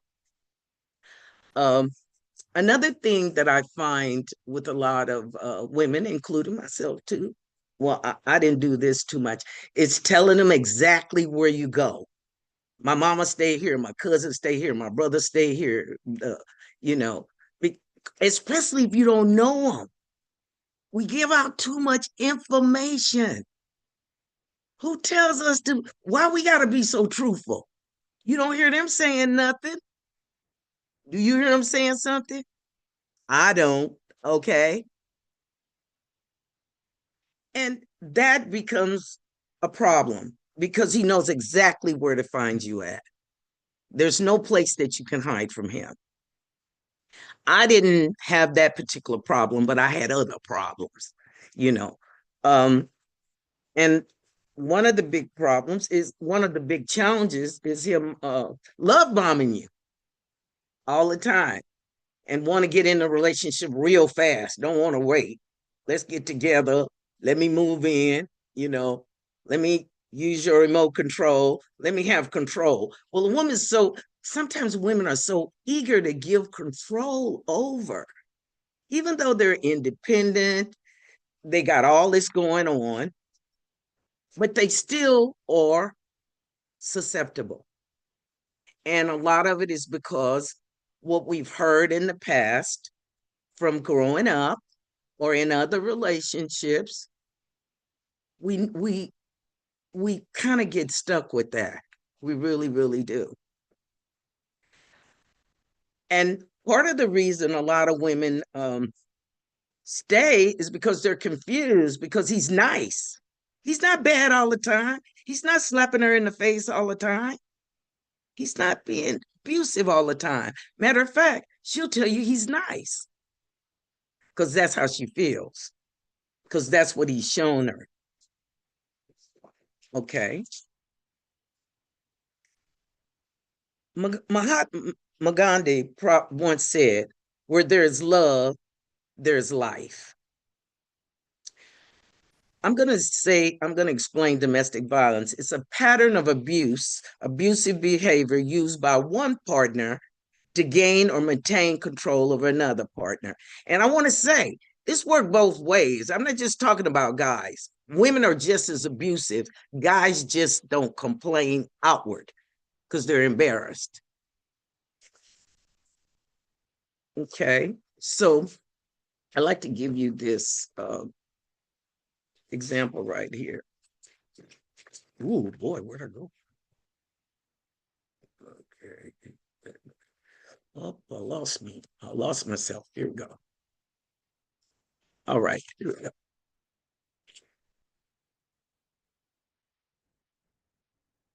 The women that show up and they act like everything's all right and everything's looking good. You can't really tell from the outside what's really going on.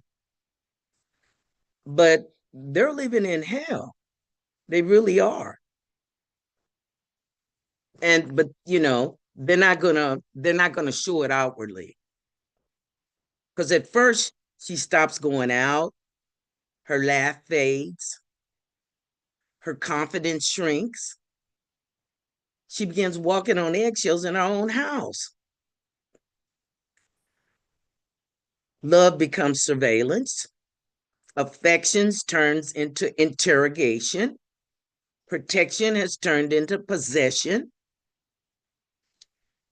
And even though there's no physical bruises to show the world, her spirit is battered and her heart is broken. Domestic violence is not just about this physical harm. It includes how we experience love, because love becomes fear, fear becomes constant, intimacy becomes manipulation, and care is used in one way. Well, I'm looking out for you. I got to look out for you, you know, but it's still a form of control. It's kind of disguised. Okay, why do victims stay? Number one, they heard that it's better to have somebody than to not have nobody. Okay. But it's terrible to live in fear in your own house with the person that's supposed to love you, that's supposed to care about you, that's supposed to want the best for you. So my suggestion, based upon my experience, is to date, not just get in a relationship because he picked you, you know, because most of the time that's what happens. He picked you. He gave you all these nice, good things about yourself that you told him you like. You like family, you interested in family. Anything you want, he becomes. You know, ask more questions about him. Yeah, ask more questions about him. And when he starts telling you how that other woman did him, don't believe it. Do not believe it. You don't know that other woman. Why are you taking his word? You know, and does he get along with his mother? That's very important. It tells you how he relates to women. We miss so many signs because we're looking for love so hard. And as someone already said before, take your time. That's all I want to say. That's kind of how I'm making my exit, is that take your time. It's no race. It's no race. You're the one that's racing. And believe half of what he says, you know? So I believe that's all because family is supposed to heal, not harm. It means to build up, not break down. Oh, and I just wanted to add one thing. You got to put in some work, though. Okay, so because I'm going to give you this passage. In the 5th chapter of John, I'll give you this. A man was crippled and he lay by the pool in Gethsemane for 38 years waiting for a miracle. When Jesus came to the man and asked him how long he had been in this condition, the man gave the length of time and then continued to tell Jesus how nobody came to put him in the pool. You know, how everybody came before him. Get up and get up and stand up and do what you need to do. Clean up the mess. Clean it up. You got to clean it up. You know, so don't start feel sorry for yourself to that degree. Okay. All right. Okay. Well, I think that's all I got to say today. And I hope somebody got something out of it because I've observed it, I've lived it, and I share it because I care. Thank you very much. I'm Janice Cummings, and thank you everybody for asking me to come speak today. Thank you. Thank you very much. Thank you so much. Appreciate you. The next speaker is Jasmine Thorli.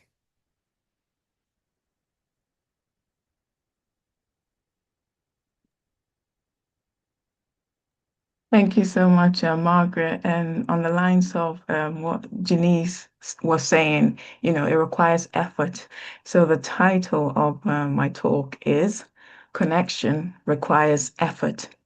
Why listening, respect, and communication make or break relationships. I met my daughter's father in the library. He stood out to me. He is, a handsome fella with a decent sense of style, nothing wacky, just a nice fella. I was in the last year of university conducting a survey for my dissertation because I was studying business management. And when the opportunity presented itself, I did not hesitate to introduce myself by way of getting him to fill in my survey.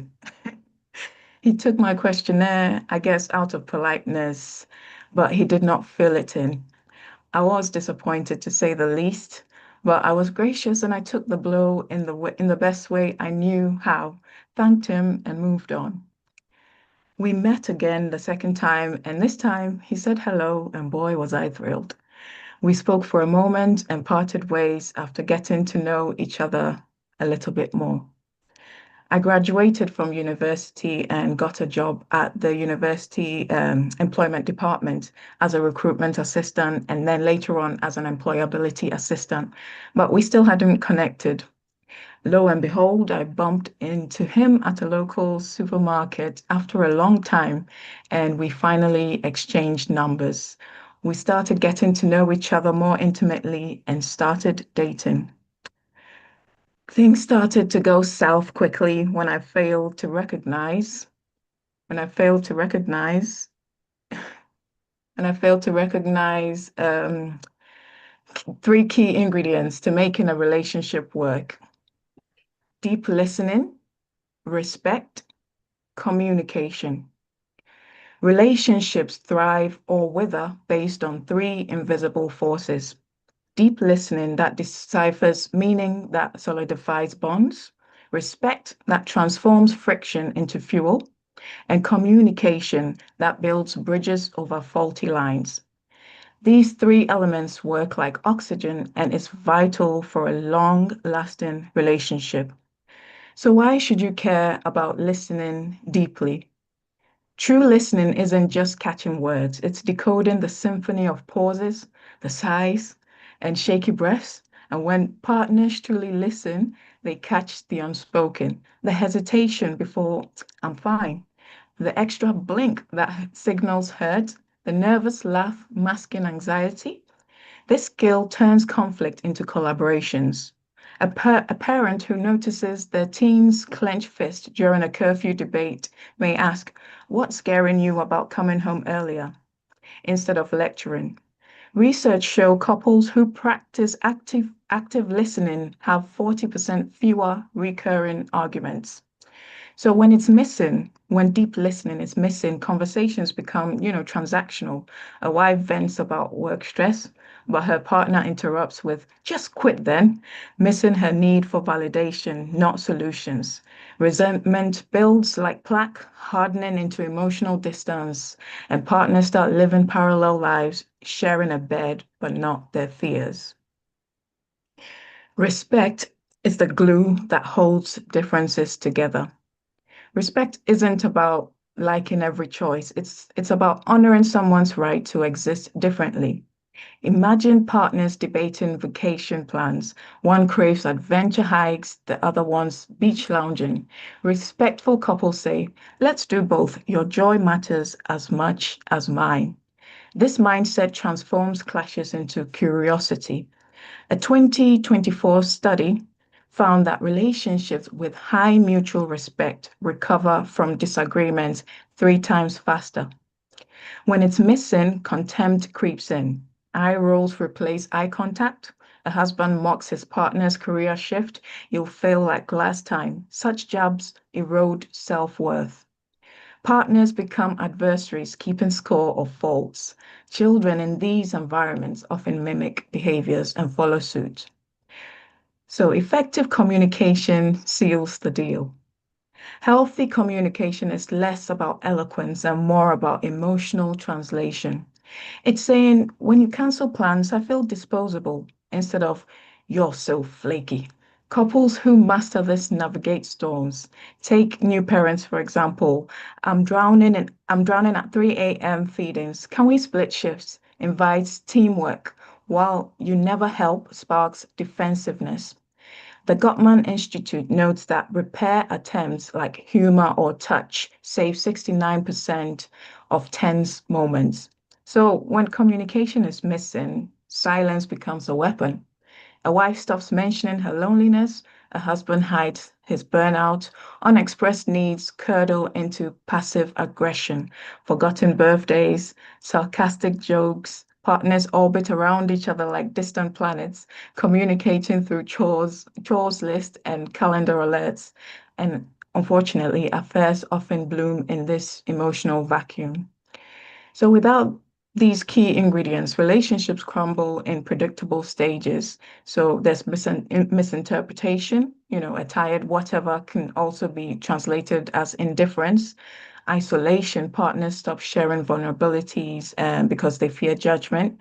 And there's erosion. So inside jokes in a relationship fade and plans shrink to weekly groceries, and there's a breakdown. So one text, like, we need to talk, the modern death strike. So what am I trying to say to you? I'm saying that when deep listening, respect, and clear communication is present, these factors create something miraculous, a shared language. The toddler who says, mama's eyes get small when, she's sad, learns emotional literacy. And the elderly couple finishing each other's sentences showcases decades of harmonization. Relationships aren't about avoiding storms, they're about building boats sturdy enough to dance in the rain. I learned a lot from our relationship. Something beautiful came out of that, which was the birth of my daughter, who has redefined the way I see love and connection. It also gave me opportunities to tackle areas I was failing at that required improvement. So, ladies, connection isn't found, it's forged. One vulnerable word, one honored difference, one truth-filled conversation at a time. My name is Jasmine Ofori from the United Kingdom. I am the founder of Jew Digital, and Jew Digital is a growth partner, not just a vendor. We resonate deeply with purpose-driven entrepreneurs. We offer personalized quality experience that addresses your specific pain point. We are a digital marketing agency assisting coaches, consultants, event hosts, and businesses to gain visibility so they can generate leads using customized online marketing strategies. So if you'd like to learn more, feel free to reach out to me. It's calendly.com/Jew Digital. I'll leave the details in the chat. Thank you all for listening, and I hope you found it valuable. Thank you. Yay, that's fantastic. Thank you. Thank you so much. I definitely did. Thank you. It's fantastic, phenomenal. Our next speaker is Grace. Grace Blackwell. Come on down, Grace. And Grace is going to talk about biblical dating. Come on down, Grace. Thank you. Thank you, Margaret. We're talking about biblical dating. So maybe you got it wrong the first time, but if you're going to start dating again, let's figure out how we can have a better outcome. Well, dating experiences can be funny, like the time my university boyfriend introduced me to his pet cockroaches. Dating itself is a serious business. When you're ready to date, this means that you're ready to consider marriage biblically. It is being the right person, as was spoken by some of our other speakers, rather than finding the right person. Communication is key, as we were told by Jasmine, but what is the first thing on which you focus? You start with the heart. Do they have a heart for God? Are they dedicated to Jesus Christ. Start with who this person is on the inside, in their inner soul. Are you both eager to follow Christ at the same pace? Is the man ready to provide and protect, love, and lead spiritually? Is the woman ready to nurture, support, and submit to the man as the spiritual leader? Set up physical boundaries. Song of Songs in the Old Testament, chapter 8, verse 4 says, I charge you, O daughters of Jerusalem, do not stir up or awaken love until it pleases. Timing must be considered intellectually, not emotionally. Why? Why? Because 1 Thessalonians 4:3 says, for this is the will of God, your sanctification, that you should abstain from sexual immorality. Any sexual act that is outside of the context of marriage is sexual immorality. You must do everything you can to keep your relationship holy and undefiled before God. It's not easy, but it will be worth it. There are also physical reasons too regarding chemical reactions in your brain. Romans 13:14 says, but put on the Lord Jesus Christ and make no provision for the flesh to fulfill its lusts. When you get to know each other emotionally, get rid of anything in your life that makes it easier to sin, or that puts you in a place that makes it easier for you to sin. It would be wise and advantageous for you to keep yourself untainted from the guilt and shame that comes from embracing sin. Live life, not fantasy. 2 Timothy 2, verses 3 and 4 says, you therefore must endure hardship as a good soldier of Jesus Christ. No one engaged in warfare entangles himself with the affairs of this life, that he may please him who enlisted him as a soldier. Is the Christian life all smiles and hugs? No.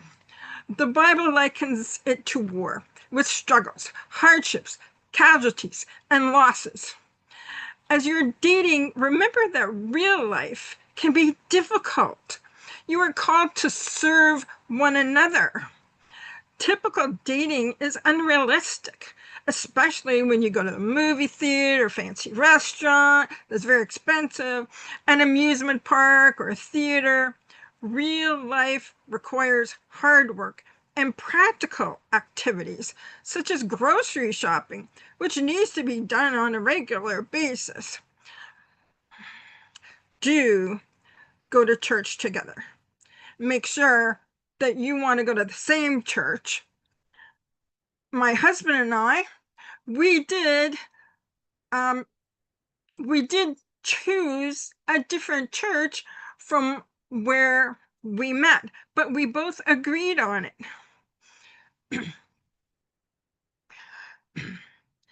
And the church that you choose may have fun social activities like bowling or cricket or croquet or roller skating that you can do with groups together, and you can still get to know one another. Find a community service that you can do together, like maybe feeding the less fortunate, or something that you can work together on, and you can still talk to one another, but you are doing something for your community together. Or maybe going on a mission trip with your pastors and seeing how the other half of the world lives. It will bring you together, these experiences, and you'll be with your pastors. Look at your schedule and see what you regularly do, like cooking, cleaning, and laundry. Do these together to see what it feels like to do those everyday things together. And you may even want to plant a vegetable garden together, but do part ways before it's time to sleep. I'm not saying that the entertaining activities are wrong that I mentioned. Just keep them to a minimum. We all love a vacation from the mundane sometime. Love God more than your partner. Mark 12, verse 30 says, "And you shall love the Lord your God with all your soul, with all your mind, with all your strength." This is the first commandment. Have this at the forefront of your mind, that you love God more than everyone and everything. Let God lead your relationship. Read the Bible and pray, both as an individual and together on top of your church time. You will need God's help, His leading, His wisdom, His encouragement, and His support as you date and develop an emotional and spiritual bond with each other. You are called to serve one another in love, as I have previously said. Galatians 5:13 says, "For brothers and sisters, you have been called unto liberty, which is freedom. Only do not use that liberty, your freedom, to indulge in the flesh. Rather, serve one another in humble love." So walk by the guidance of the Holy Spirit that's in your heart, so that you both remain holy and pure before God. Remember that the fruit of the Holy Spirit is love, joy, peace, tolerance, kindness, goodness, faithfulness, gentleness, and self-control. This is what needs to be in you, and this is what you also need to see in your potential spouse, in your date. Once you know that God has put you together, get engaged and leave enough time between the engagement and the wedding to make plans for your special day where you commit to one another by making your marriage vows to one another before God, before your family and your friends. Excuse me. I've researched several good Christian dating websites and can also recommend products that will keeping you healthy, although I have been coughing because I've been talking too much. Contact me. I've got a list of online dating subjects like online Christian dating, Christian Cupid, meeting Christian singles, and the Christian Cafe. So you can contact me. I put my information in the contact and for health products too. So I will just end it there. And on to the next speaker.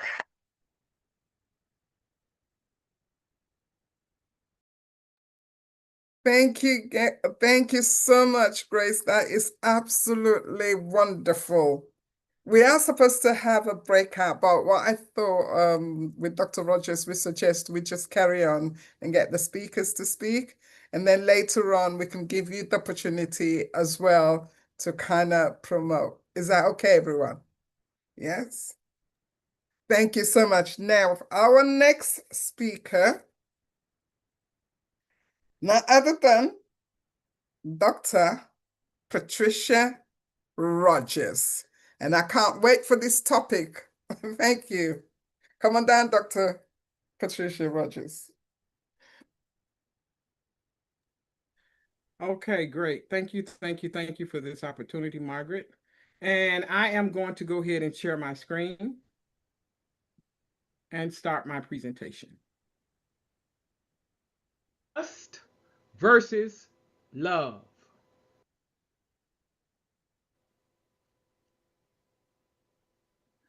Lust versus love. I'm going to share with you the truth about lasting connections. So, what really builds real relationships? Let that sink in. Are they built on love or are they built on lust?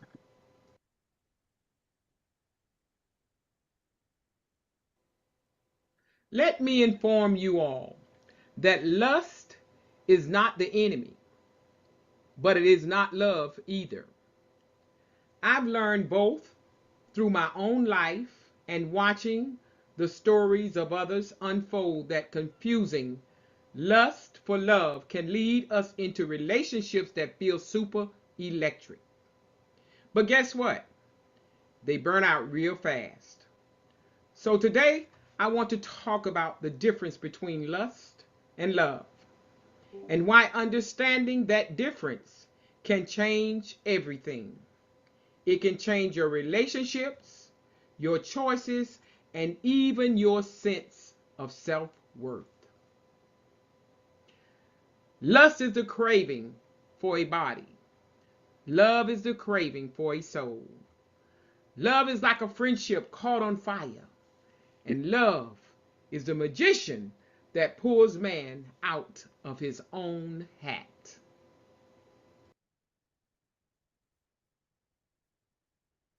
We start with a question. Have you ever met someone and felt an instant spark? Put the letter S in the chat. I'm talking about the heart racing kind of feeling, and you can't think straight kind of energy. The butterflies in your stomach. Back in the day, it was the late night phone calls. Y'all know what I mean. Things have changed, and in the 21st century, we have the late night text messages. Put a M in the chat if you're guilty of that. The songs that you listen to repeatedly that reminds you about how they made you feel. Well, ladies and gentlemen, I hate to bust your bubble, but that, my friend, is lust.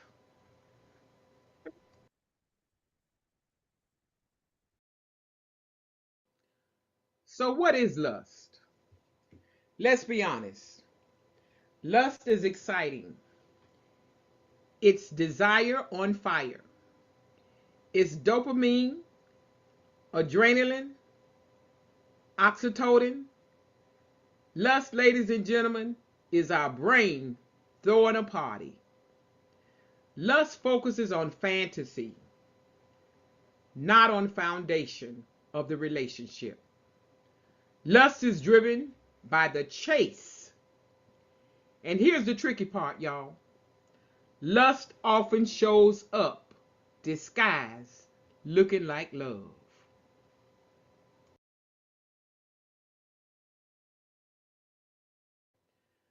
Ladies and gentlemen, lust whispers sweet nothings.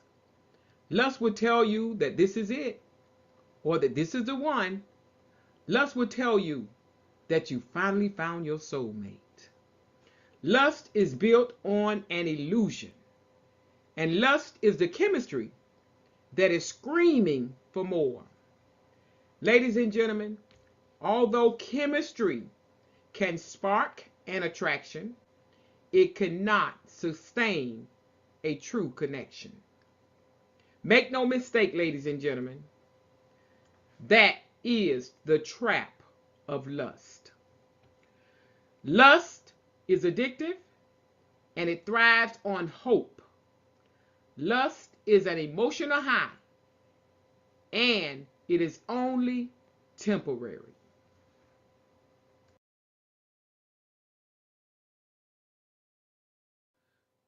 So where did the magic go?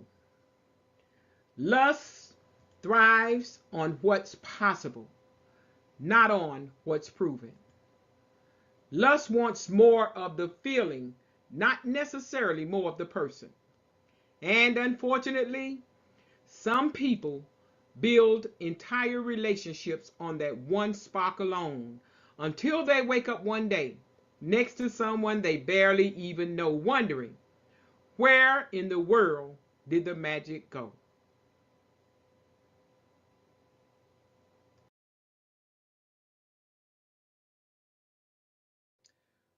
What is love? So now let's talk about love. Not the fairy tale version, not the Hollywood drama. I mean real grounded, powerful love. Love is not just a feeling. Love is a commitment that involves trust and growth. Love is a daily choice, not just a feeling. Love sees the real you, and love sticks and stays. Love brings peace, not panic. Love sees you when you're sick, grumpy, broke, bad breath and all. Love still says, I am not going anywhere.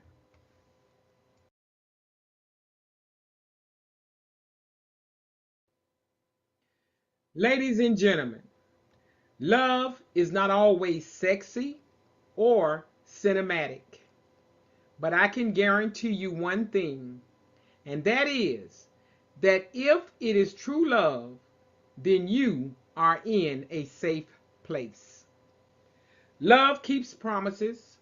Love deepens and grows long after the butterflies have settled. That's huge, ladies and gentlemen.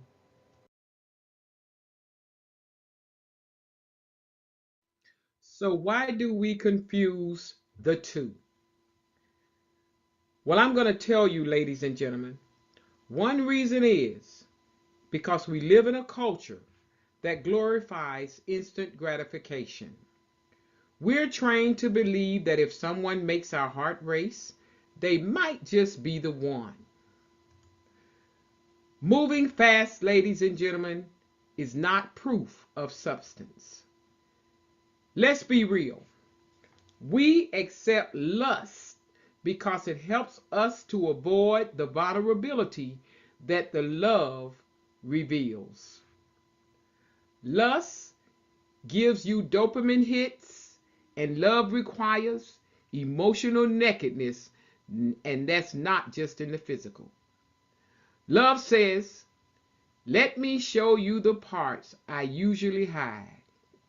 And lust says, let me dazzle you with my highlight reel.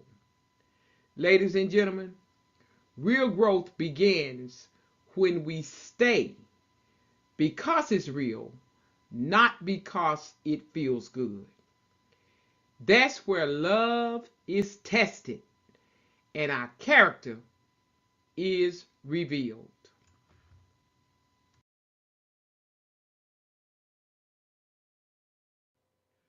What lasting connections take? So my question then is, how do we move from lust to love? Let me offer you 3 quick shifts. Number 1, curiosity over chemistry. Ask yourself, do I know this person? Or do I just like how they make me feel? Get curious about their values. Number 2, time always reveals truth. Lust speaks quickly, but love unfolds slowly. Wait long enough to see who someone becomes after the infatuation has faded. Number 3, choose growth over gratification. Love will stretch you. It will confront your ego, but it will also heal you in ways that lust never could. And ladies and gentlemen, this applies to all relationships, romantic, platonic, and even the love that we have for ourselves.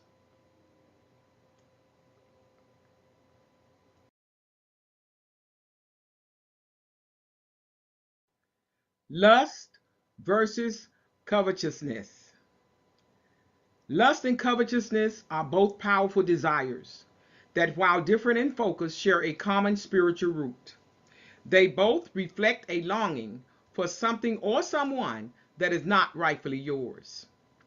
I wanted to bring this into the business realm and show you how the word lust correlates with the word covetousness in business. Both behaviors are often driven by selfishness, lack of contentment, and a misalignment with God's will. And that's important. This chart shows you how those two words correlate in the personal life as well as in the business arena. Lust is an intense craving for sexual gratification, often outside the bounds of God's divine. Covetousness is a greedy desire for possession, status, or relationships that belongs to someone else. Lust is primarily physical or emotional. Covetousness is primarily material or relational. Lust centers on using someone for pleasure, and on the other hand, covetousness centers on wanting what others have, often leading to jealousy.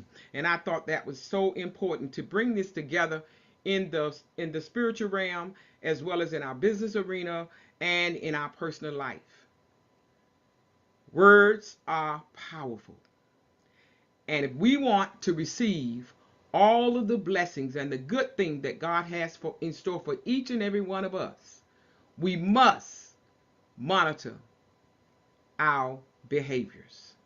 Because when we think that they're not showing and they're not sticking out, I have news for you. It shows. It shows.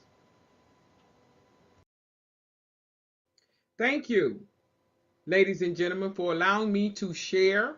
And I hope that I've said something to inspire you and educate you so that you can move forward on this life's journey. But most importantly, ladies and gentlemen, let's stop chasing sparks and start building fires that will last a lifetime.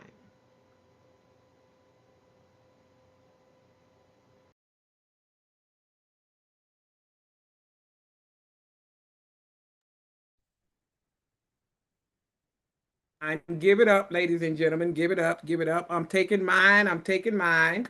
And I'm taking mine because God gave me that message. And that message comes to me first.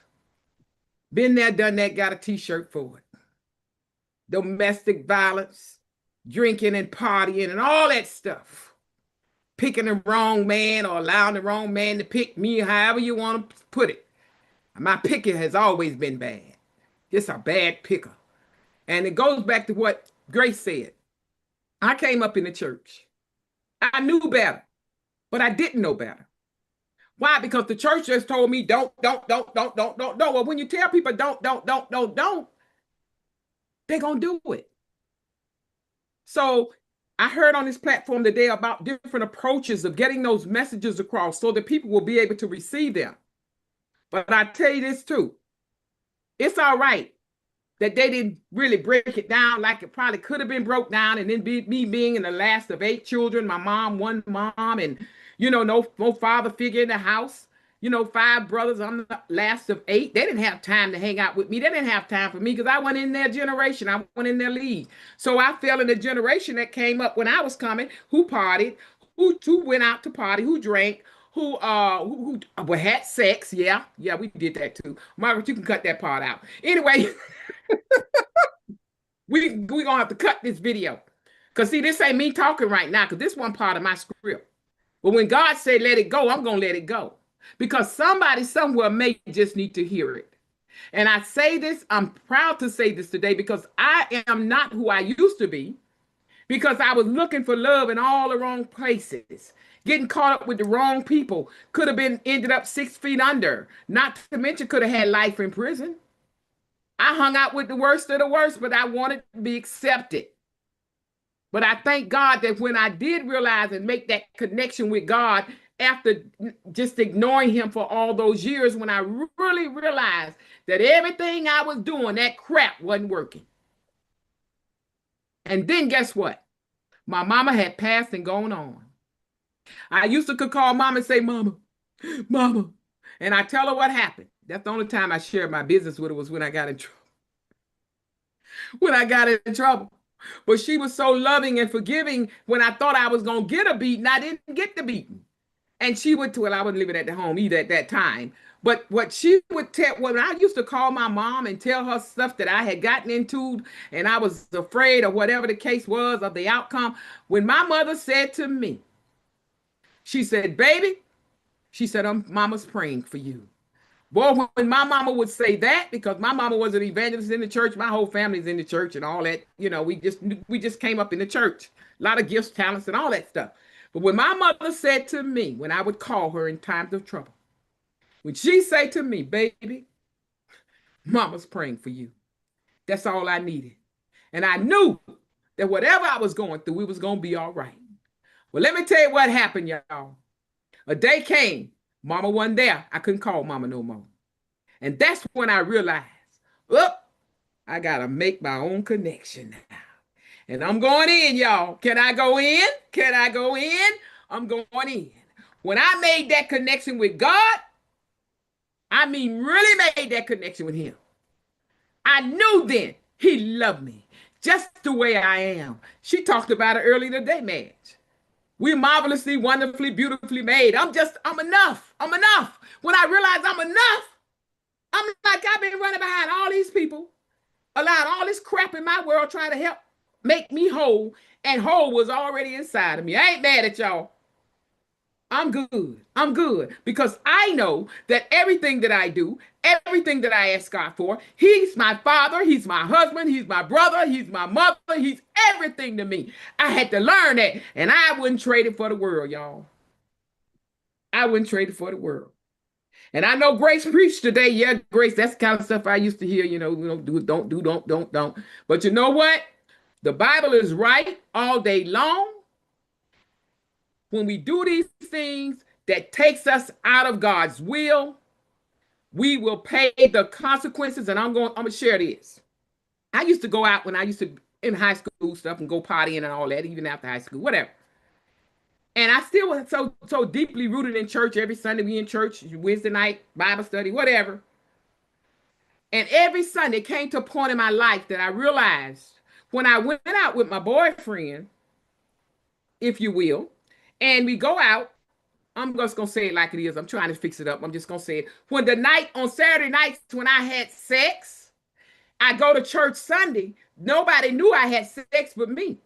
But one day I had to come to the realization, because when the pastor get up and start talking and the missionaries and speaking the word was beat me up. It was beat me up because I'm chosen. I wanted to beat me up. I'm thankful today that it did beat me up. And I realized I would always run to the altar and get prayer because of the conviction. The conviction. I didn't want to do that. I wanted to be loved. Yeah, I wanted to be married, but it wasn't working that way. So I would fall into whatever I fell into, get up in church the next morning. God drew me to the office. I'm crying and snotting and carrying on. And God forgive me for me to go right back out there another time and do it again. And one day, I came to my senses. I said, you know what? I do the wrong. He do the wrong. But I'm the only one in church asking for God to forgive me. They couldn't ask for forgiveness. They couldn't be convicted like I was being convicted because they wasn't going to church. Hello? And one day, and I'm going to close on this. One day, God spoke to me. And he told me, because what I did was, somebody said it. Jenny said it. I heard you. She said, you tell them everything. Well, stop telling them all your business. You're right, Janice. I used to do that. When you get through telling the man all of what the other previous one did to you, he gonna do it too. Oh, I had a wake-up call. I've had a lot of wake-up calls. Everything I say today, I just said, I'm just so grateful. I said it with conviction because I'm free. I'm free. And that was the first message today. Free to love. Free to love who? Me, myself, and y'all. But my point is, one day God spoke to me. And that really, really just put the icing on the cake. Because the guys I dated, whenever I dated, and I've been married 3 times, tried 3 times, none of them didn't work because I married for the wrong reasons. Because, oh, well, if we going to have sex, we got to get married. What kind of mess is that? And they stupid enough, they did it. But it wasn't built on no foundation. So it didn't last. You know? So my point is this. One day God spoke to me. And he said, every time you allow a man to touch you, he's not laughing at you. He's laughing at me. Why? Because everything, it's always God. Y'all hear me? Everything God, everything God, everything God. Y'all, that's all I know. Because it works. But I was betraying him. I was using him. I was abusing him. And God had to let me know that's every time they touch you, they're not hurting you, they're hurting me. They're laughing at me because you talk about me. You lift me up and they're competing against me. Somebody talked about competition on the platform. Those men, they was competing, and I'm going in. Doc, you got to cut it out, cut this part out. Yeah, and when they get the goods, y'all know the rest of the story. They really start acting stupid. And I remember one time I heard somebody say, I read somewhere where it say you should wait at least 3 months. I heard somebody on the platform talk about waiting. And so back in the day, I tried that. I did that about 3 times. Told the guy, well, no, we're not having sex. We have to wait at least 3 months. Them guys told me I must have been out of my mind. But of course, having said that, I'm going in, y'all. You can cut this out too. They weren't going to get none anyway because I ain't like the way they responded. How about that? How about that? You don't want to wait? You don't want to wait on me? So as life has gone in my years, all these years to come, I just had a birthday on the 5th, Saturday, and we had a book launch. But my point is, so I'm not afraid to tell my age. I'm 69 years old. Young, old, but I'm all that. I'm good. I ain't got no problem with the age because you know what the Bible done told me, just be ready. So that's all. Just have my house in order and be ready. But my point is this, people don't want to wait on you. Then, you know, so like I said, but that's the way of the world. And we have conditioned ourselves to believe that what the world has standards that they set up, but those standards are not God's standards, not for Dr. Patricia Rogers. My daughter told me a couple times, Mama, you need to get out. You need to start dating. I say, dating who, what? For me to date somebody, things don't go right, and then I got a bullet in my head. That's what's going on today. They don't even break up anymore. They don't even break up. They just kill each other, throw them in the woods or in a river somewhere. Who does that? But God is good to me. I didn't mean to say all of that. But you know what? I did know I had a little bit of time left on the clock. And you know what? When God says speak, I don't care what you say about me. I don't care what you think about me.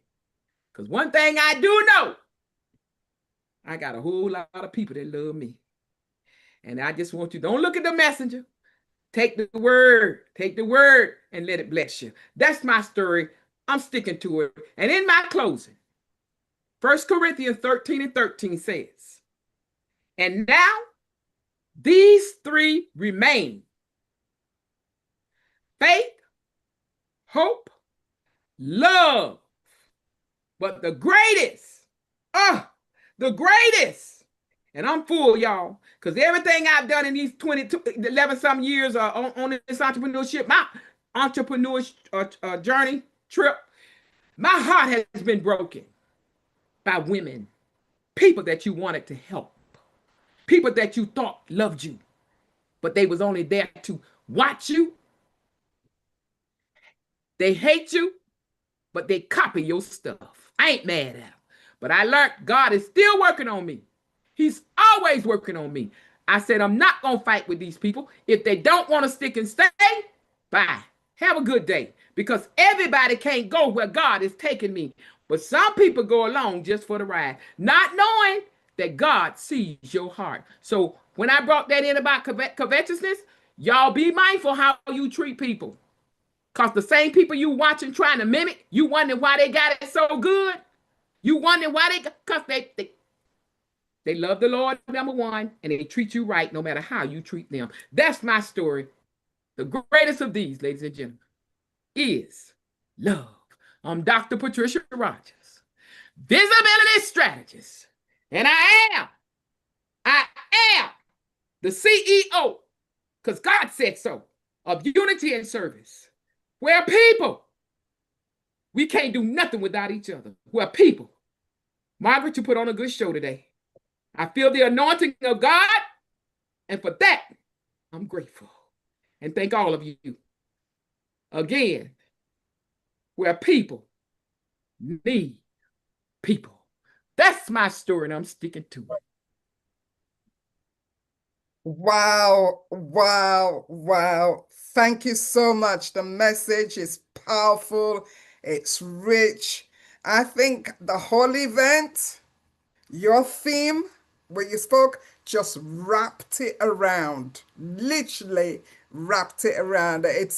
Thank you so much. Truly blessed and having you in my life and speaking. The words you spoke is truly needed. Thank you so much. Appreciate you. Right, our next speaker is Jackie Williams. Jackie Williams. Thank you. Thank you, Jackie. Come on down, Jackie. So my name is Jackie Williams. I am a passionate and creative purposeful artist. I am on the board for Fem City, and I work for Holistic Healing and Wellness Center for marketing. And I help to work alongside Medj. Now, let's get on to my topic of today. So, you are not required to shrink to be loved. I want to talk about something that many of us quietly struggle with, and how do we stay true to ourselves while nurturing the relationships that matter most to us. The balance between self-empowerment and relationships. See, we are always trying to be conflicting of whether or not we should be following our hearts or following our minds. But the real reality is that we don't have to choose. There is a balance for both. So, what is self-empowerment? Self-empowerment is making conscious choices to take advantage of your life. It involves confidence and self-awareness and growth. And why it matters is without self-empowerment, we risk losing ourselves in others people's expectations or approvals. And making the choices are huge between whether that be your career, someone else's career, just figuring out a way to lift yourself up. This could be for your children, your parents. Now, self-empowerment isn't about being selfish, though. It's being self-aware of what you want to do in your life, because we tend to forget who we are when we are putting ourselves on the line for our families, our friends, our children, our spouses. But we forget to take care of ourselves. And we might have persevered at one point in our lives to reach our goals, but then something comes up and then no longer you are important. And that was not something that someone else maybe have told you, but you had told yourself. Relationships require presence and flexibility. Healthy relationships are based upon interdependence, not control or dependence, as well as active listening, compromise, and emotional presence. And this is from both parties. The balance between your relationship is not going to be one that's met only on one side. You can't be trying to please the other person solely because you will become emotionally drained. You will find that you will become more irritable when they are not doing things that you are contributing to. This could be financials. This could be just quality time in general, going out of your way to leave work early, to have more time with your spouse, have date nights, spend more time with your children, or even having where your spouse watches your children while you are able to go out. It doesn't always require you to be together. Empowerment means knowing your values, not clinging to control. It's about showing up authentically and not always being right. You have to recognize how you are not always going to be right in your relationships, and that you have to be open to your significant other onto what they're saying. If you are not the only one in the relationship, but you have to be aware that you can stand your ground and realize you have things that are right. And even if they are trying to tell you that you're doing something wrong, that does not necessarily make it wrong. It might make it who you are. And as previously said, is that not everyone can change their spouse. That's okay. And maybe they're not meant for you, but at the same time, you need to be self-aware of that. So you have the ability to grow. And then just because you're not connecting with your significant other doesn't mean that they're not a good person. Empowerment means standing firm in who you are while staying open to connection, recognizing who you are. So navigating the tension involves common struggles. For instance, one partner is growing faster than the other. This can be seen with education. This can be seen with careers. One partner might be looking to reach out more into doing more opportunities, while the other is sitting back and you're kind of just wondering what they're willing to do for their future when you're contributing so much because you care so much, because you're so passionate for yourself and that you want to see that on them. And what's a mistake that sometimes happens is sometimes you will silence yourself in order to keep the peace.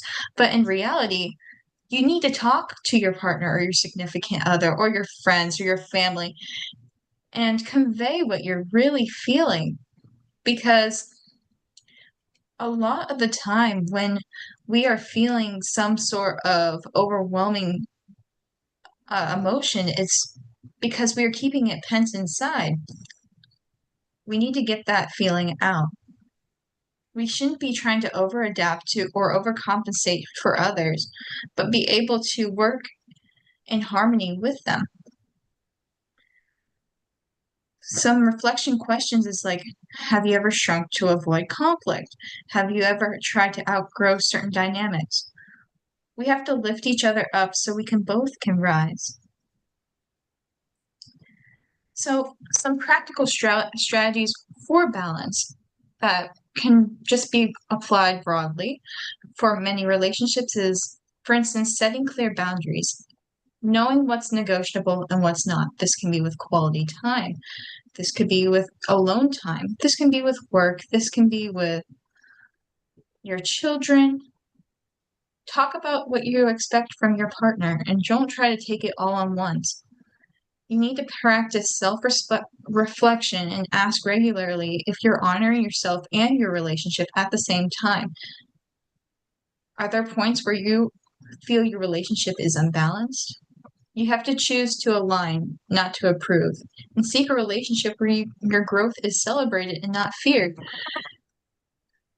When you have conflicts and you're able to overcome those are emotional growth stones. It really helps to bond you and your significant other to a different level. And you will realize as you're able to communicate more and grow with your partner, that you and your partner, if you're willing to change, will enjoy your relationship together and really be in harmony.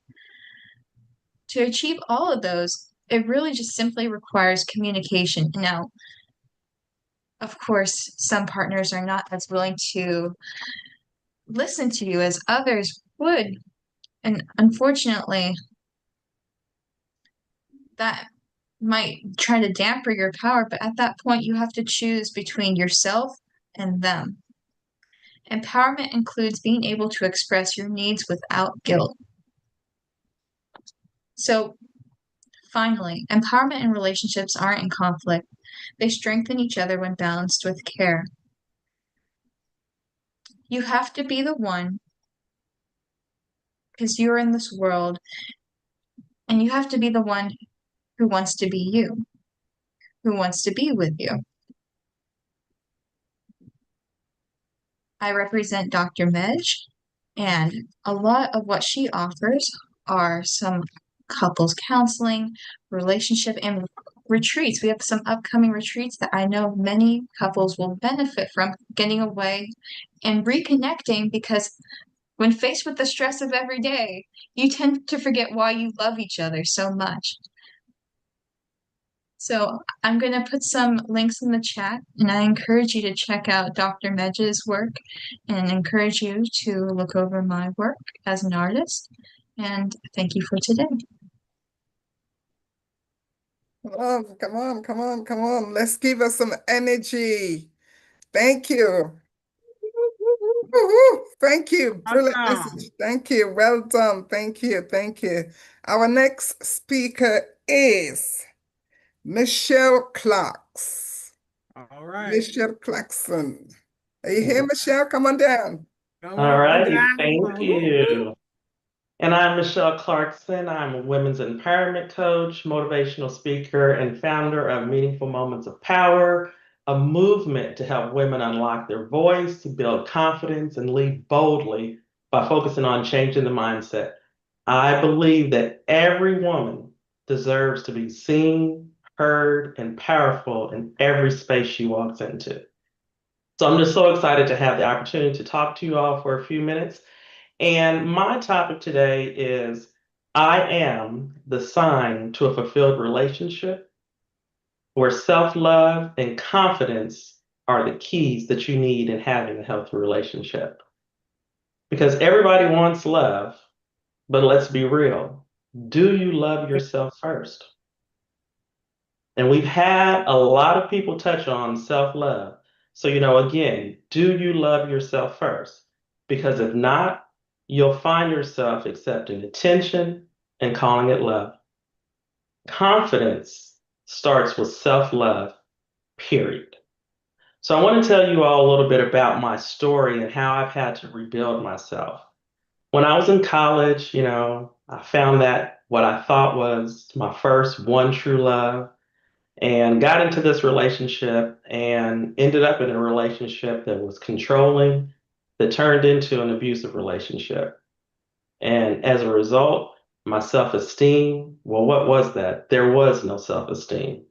The self-love, what was that? There was no self-love, because if there was, I would have never allowed something like that to happen. So after finally being able to break free from that mental and physical abuse, the only good thing that came from that relationship was we had a child. So I had a beautiful daughter. But then the one thing I had to do from there was rebuild myself, because I knew that I didn't want my daughter to have to deal with the things that I dealt with. So fast forward, move along. I've rebuilt myself, fallen in love with myself, regained my self-esteem. Then I meet this man, just swooped me off my feet, fell in love, ended up getting married, was in a wonderful marriage, and then I was just blindsided by infidelity by my ex-husband and ended up in divorce.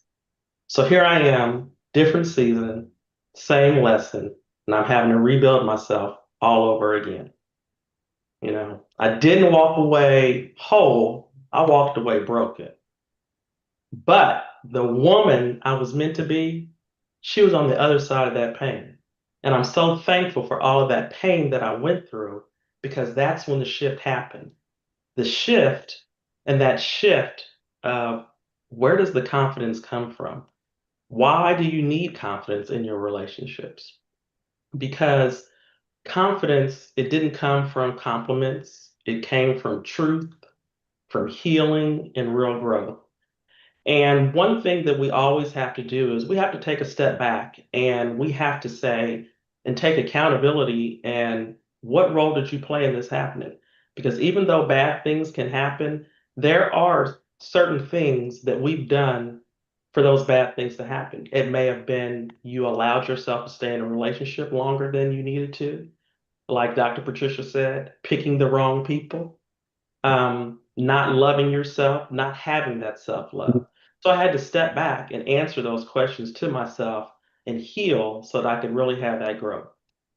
And then I had to say, who am I when nobody's clapping? Once I got divorced, all I could resonate with was all I am was a wife and a mother.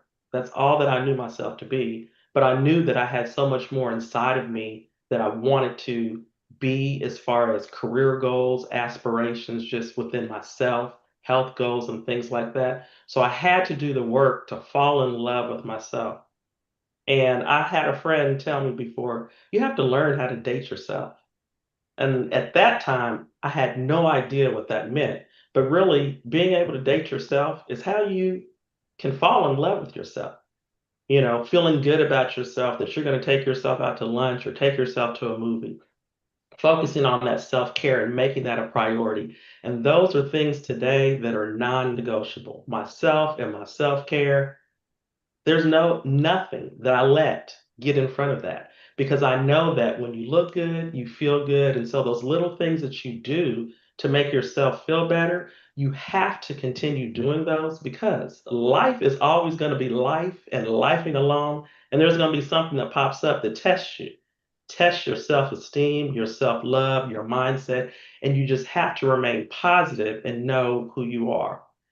And so as I started growing and building that confidence, I had to start falling in love with everything about me. Those things that I didn't like, the flaws, stretch marks, my soft side, and even that strong side that sometimes can be very intimidating to a man. But this is who I am. So I had to fall in love with every piece of myself. And when you start falling in love with yourself, suddenly you get allergic to all those things that are nonsense. It's like, no, not having that, not dealing with that. And so when we think about self love, it's like, why is self love so important to have a healthy relationship?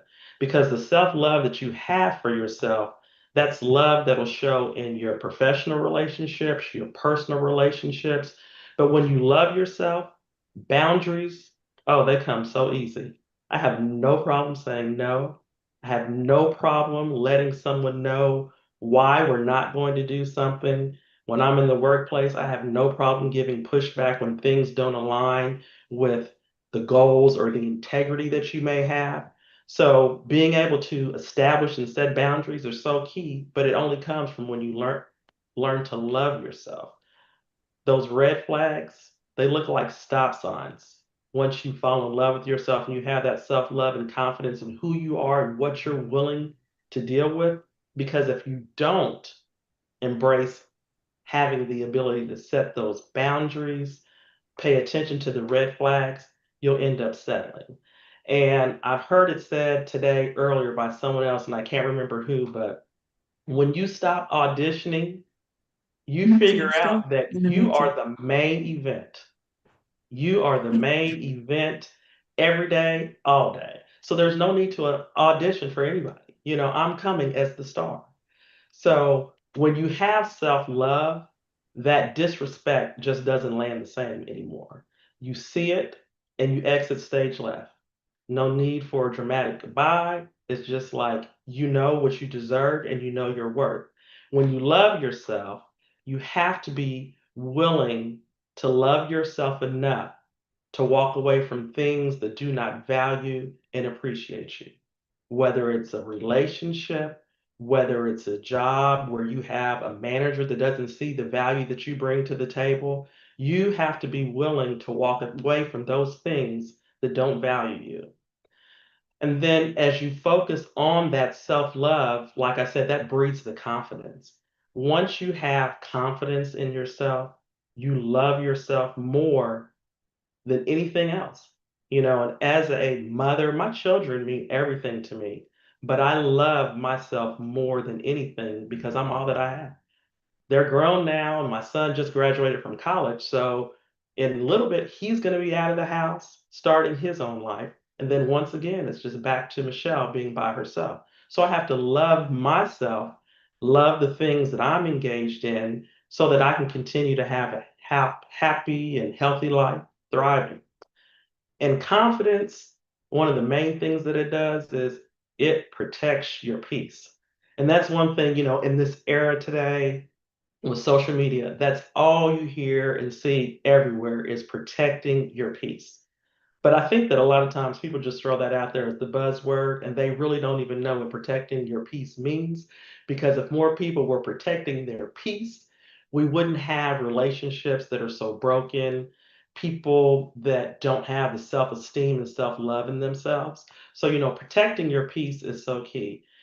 And what it does is when you teach people how to treat you, you're in full control of how things will go in any relationship that you have, which goes back to being able to set boundaries and being able to say no and not having a problem and feeling unapologetically about the fact that you said no or you had to push back on something because you mean the most about anything. So you matter most in anything that you do.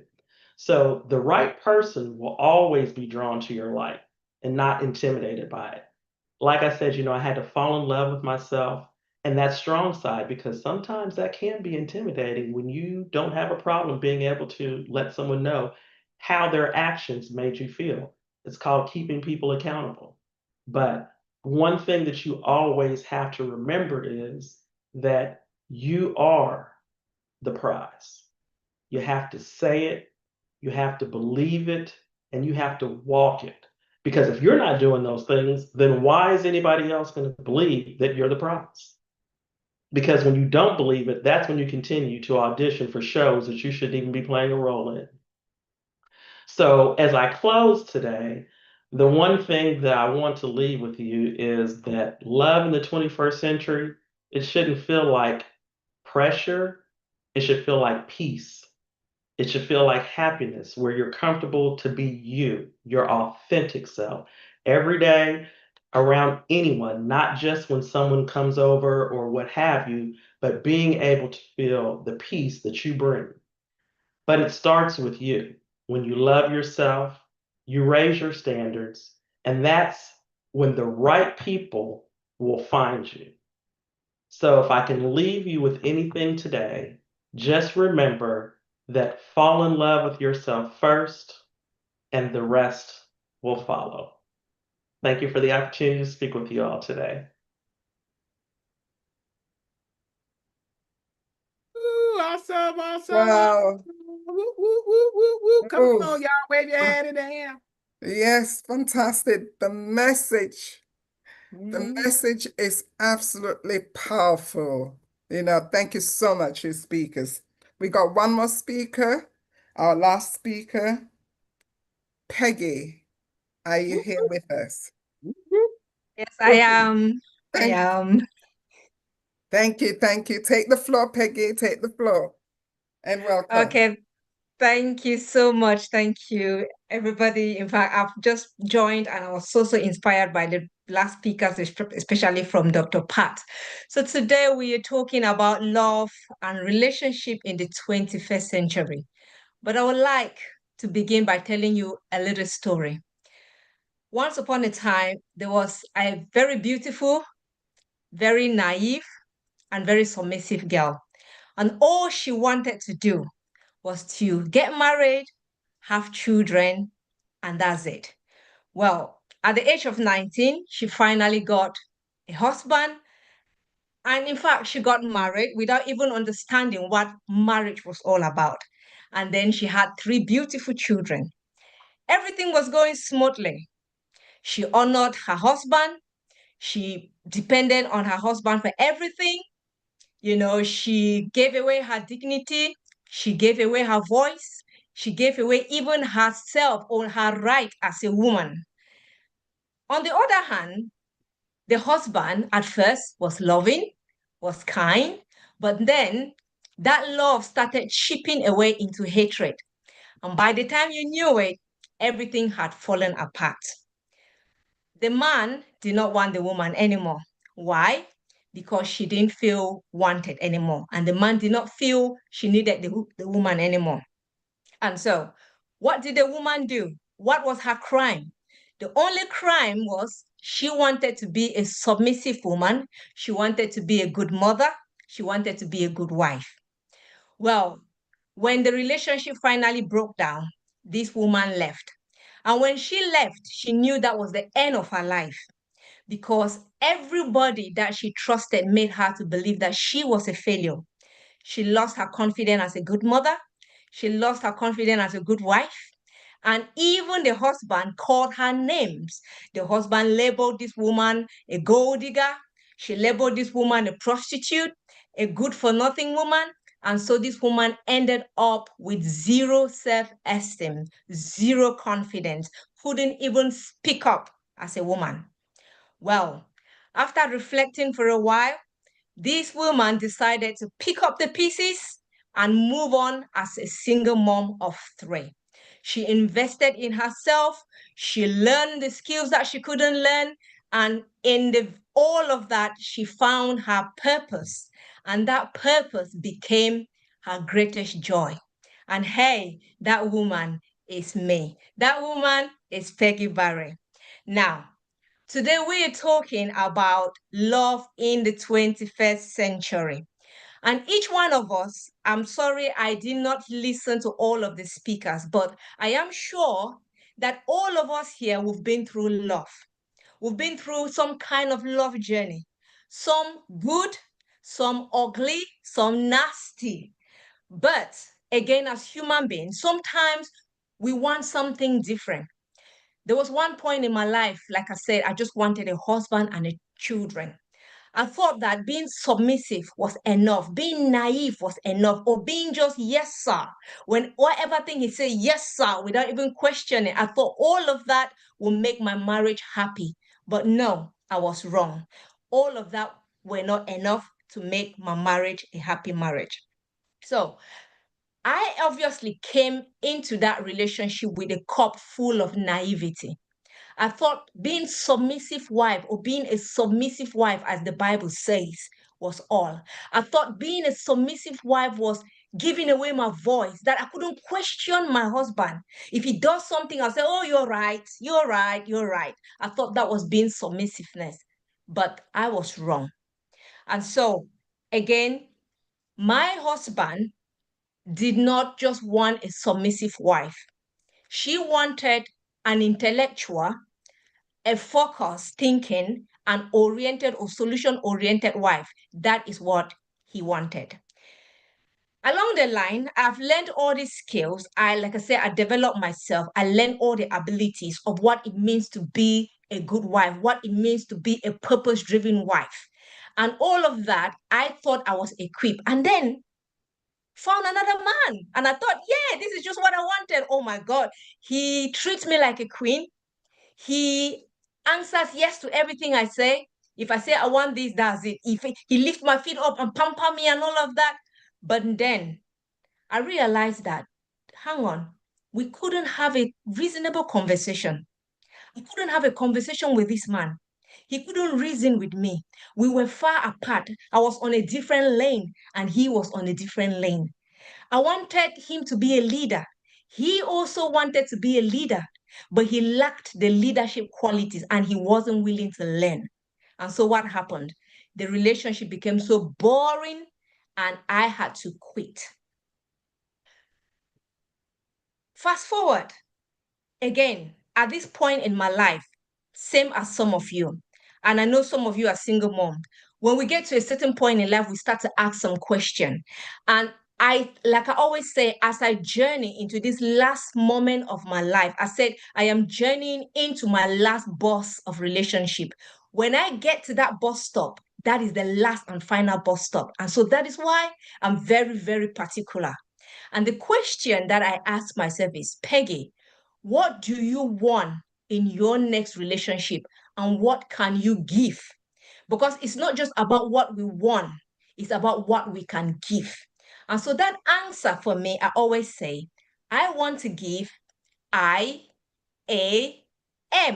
And that I-A-M is I am. I want to give I am. Because that 3 letters, right, for me, these are the keys to a fulfilled relationship. So I is ignite consciousness. I want a man that is awakened to their relationship. And igniting consciousness just means to wake up. Because at one point in my life, I was slipping through my pain. I was slipping through my naivety, slipping through everything that my parent taught me, the limiting belief. I was slipping through them. Nobody woke me up and said, Peggy, wake up to realities. And so, but when I finally woke up to realities, that is when I started seeing things clearer. So I want a man that has woken up to their realities, a man that has woken up to their strength and weaknesses. Because you know what? Life is full of challenges. We will go through traumas. We will go through trials. We will make mistakes. But what I always say is that, what are the lessons that we have learned?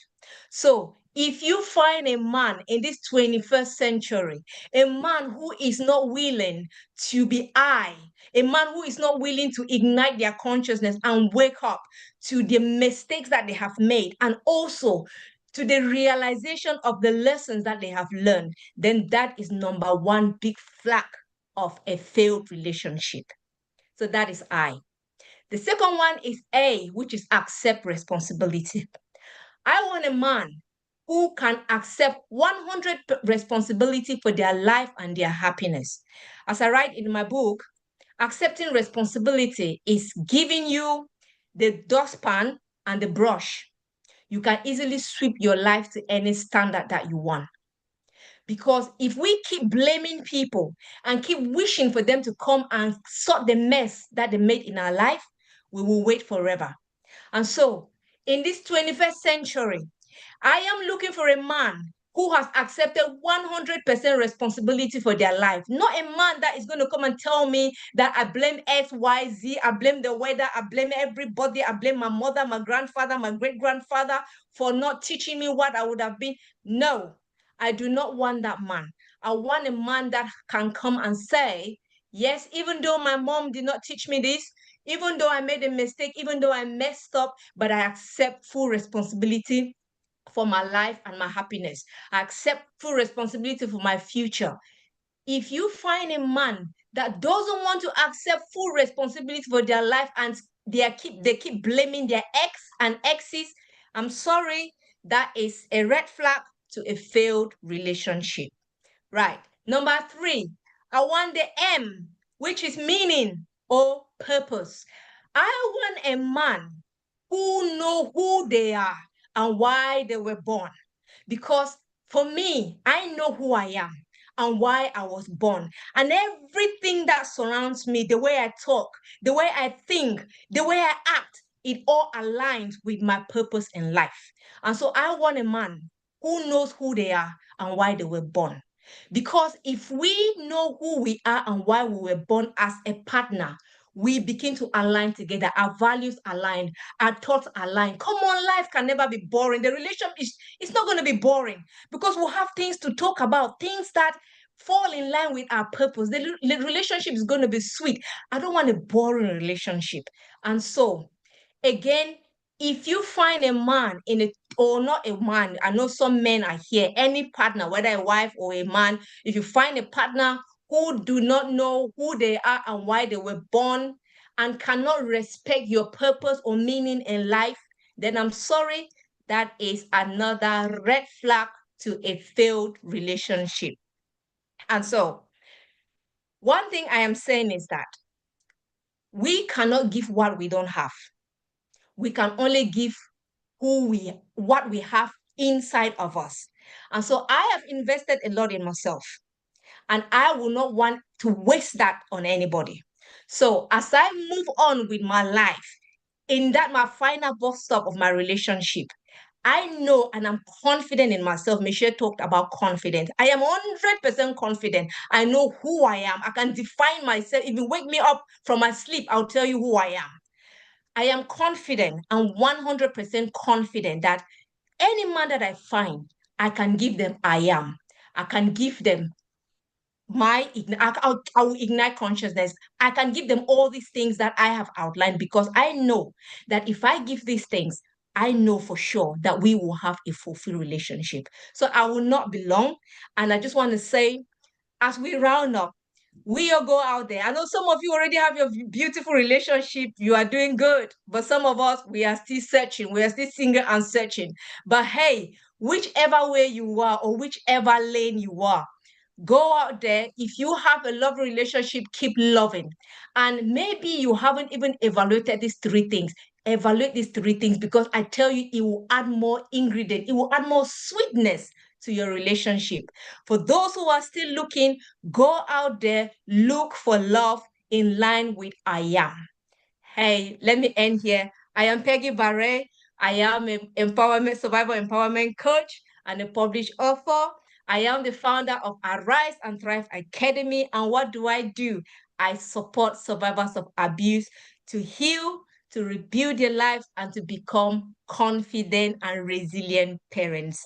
I hope you got something from it. And thank you so much. Thank you. Woo! Woo! Awesome. Awesome. Wow. That is awesome. That is phenomenal. Dr. Rogers, I don't know what you think, but this is fantastic. The topics were brilliant. Over the top. Yes. Over the top. Good. Thank you so much. Thank you. Thank you. Thank you. That was amazing. And wow. Wow. That's a Right. powerful word on this platform. And what made it so good was even exceptional was the fact that these are women who don't mind sharing their stories, and they're telling the truth. They're telling their truth. Wasn't nothing phony about these messages today. It wasn't fake. Yeah, it's so funny. Fake. I'm still getting goosebumps. They wasn't fake, y'all. No. Yeah. For some reason, all the men, they kind of just drop off today. I'm like, what happened? I'm like, what? I got the last text. I can't make it. My internet is not working. But this is yeah. I think this message is for us. Yeah. For us women. You know, that's what I'm taking away from there. Just a quick going around the room. We're coming up towards the end. I just want to, who's got an event that's happening right now? Can you just tell us a few minutes what events you've got going, what's happening? You know, I know Jasmine, Dr. Rogers, we've got an event coming up. And Sandra. Yes. Anybody want to make the announcement? Yeah, so come on, this is time you make your announcement. So I'll start from Jasmine and I'll walk through the thing. Jasmine? Okay. All right, thank you, Margaret. So the exciting, news is that we are hosting, or Dr. Pat is hosting an in-person event on the 18th of October. There'll be a virtual one happening on the 17th of October, but we are really looking forward to the 18th to meet her in person and, have fun with her and just physically touch her. But basically, it's happening on the 17th. It's happening between 8:30 a.m. till 8:30 a.m. till 6 p.m. Eastern. And then on a Saturday where we meet in person is 11 a.m. till 3 p.m. I've dropped the details in the chat. It's Speakers Conference 2025.eventbrite.com. So I would love for you to come and join us and celebrate, connect with people. And that's how you do business, connection. And then you sell to each other afterwards. So yeah, that's one of the events coming up. Dr. Pat will probably speak about the book lunch that we've had. So take it away, Dr. Patricia Rogers. On. Thank you. Thank you. Well, I just want to clean up what she just said. She has it in the chat about the speakers conference. Only thing she had the back was on the Saturday is from 8:30 to 6. But you'll see if you click the link. I just wanted to make it clear. And we are looking for, if you like to speak at the virtual, you can speak at the virtual like Dr. LaWanda. She can't travel. She choose not to travel. The platform is open. We do have vacancies for about 3 more speakers for the virtual. And that is what it's virtual is for. Those who can't travel, even those who are in the book, that was part of their bonus to come to the in-person event and be on a stage as an expert panelist. So we lost some along the way, but we're good. We got more than enough. We'll probably have a couple more spots because everybody's not coming. We had 24 speakers, 24 authors. Everybody's not coming because some of those are in other countries. So, but yeah. Then Jazz is in London. Margaret's in London. I'm just excited. I'm not even gonna go through all of that. But at any rate, And then so I would like to have an ask and ask that everybody click that link. I'm asking if you all would please click the $2.99 link. We are still in the mode of promotion. We took on 14 days and we have done exceptionally well. We have made bestseller, but we're still not done yet because you just constantly categories, all that changes and stuff. But we have really, and then we're looking to make international, and my publisher is keeping track of that. And I'm pretty sure I already know God's going to do that because we've never asked for anything that we don't get. I'm sure y'all can say that too, if it's good for us. So I'm asking if you all would just contribute and get the digital copy for $2.99 because that's what counts the most right now during this period. And of course, like I said, so that's really all I have for today. Again, Dr. Margaret, there's that prophecy, there's that prophecy, there's that prophecy, there's that prophecy. Coming to the event, Dr. Margaret Thorli will no longer be Margaret Thorli. God willing, we're working on the fact that she's going to be Dr. Margaret. That's something she wants, and she's praying for it. I'm praying with her, and we're going to let God do what he does. Ladies and gentlemen, I have a good life. I'm so grateful. And if only I knew that message I shared today when I was in my 20s, I may have had a different path, but it's okay because nobody told me. But boy, when I was doing that research, I'm like, Lord, I love this. I done made the mark and I didn't even know all that. I figured it out myself. But God is good and I'm happy. I'm a happy camper. And I just tell God, thank you. Because Sister Michelle said it, basically what I heard, what I was hearing and what I was putting is anything that I'm going in, if anything that I can do for myself, if a man can't do more than that, I don't need it. And I got it all now. I got it all. I don't need them. Horace Car Wash. So, and I told my daughter that, and she told me that a couple of times. I said, you telling me to get married? I said, you know what? Did I find somebody? And if I get married, guess what? I say, well, if I bring them in, that means that they get everything that I got when I'm dead and gone. She said, well, I changed my mind. I said, okay. I don't care if it ain't for $25,000. He gonna get that. So what are you trying to marry me off of? Horace Car Wash. So First, yeah, we do have to think, and somebody just said, we got to think it through. We got to start thinking of things through because a man is not a plan. A man, we are the master plan. We make it. It's in our head and it's up here, and if we listen to God, they can't plan out what God has for us. So I'm good. I enjoyed this, Margaret, and we met the mark. Everybody, y'all was Great job. You all were beautiful, awesome. The message, everything was just so real. It was genuine and from the heart. And for that, I tell God, thank you. Thank you so much. Thank you for that. Thank you. And Sandra, what we got coming up? Yeah, so I do Power of Vision workshops monthly, and they're for people who are stuck trying to figure it out, would like more joy in their life and, clarify their vision. And so it's going to be July 25th, so less than 2 weeks ago from now. There's an in-person version in Atlanta, but there's also a Zoom at noon Eastern. I had put it in the chat a little earlier, but I can put it in again in case somebody can attend. Awesome. And pass it on to anybody you know who might be interested. So it's a 90-minute virtual, 3 hours in person in the Atlanta area near the Brave stadiums, near where they're having the All-Star game that's coming up next week. So anyway. And you said you put the link in the chat, right? Yeah. I put it in previously, but I can put it in. No, I find it. I'm gonna save it. I got it. Okay. We have to send it out. That's why I asked, because we have to send this out to everybody that was here. You all will get a copy of this list, but we gotta kind of make it bigger, enlarge it. So y'all will get a copy. Margaret will take care of that. I'm gonna send her once I doctor it up. So that's all. As long as it's there, that's good. Everybody drop your stuff in there. I'm coming over there to visit you at some point. I know you said you do it online. I did that once, but I do want to come over to Atlanta because I'm on a roll right now though. I'm hanging out now, girl. Me and my bad hip and all. I gotta get out of this chair. this computer. Thank you so much. Thank you. Right, the next one, please, Janice, go ahead. What we got coming? What's happening? Yes, yes.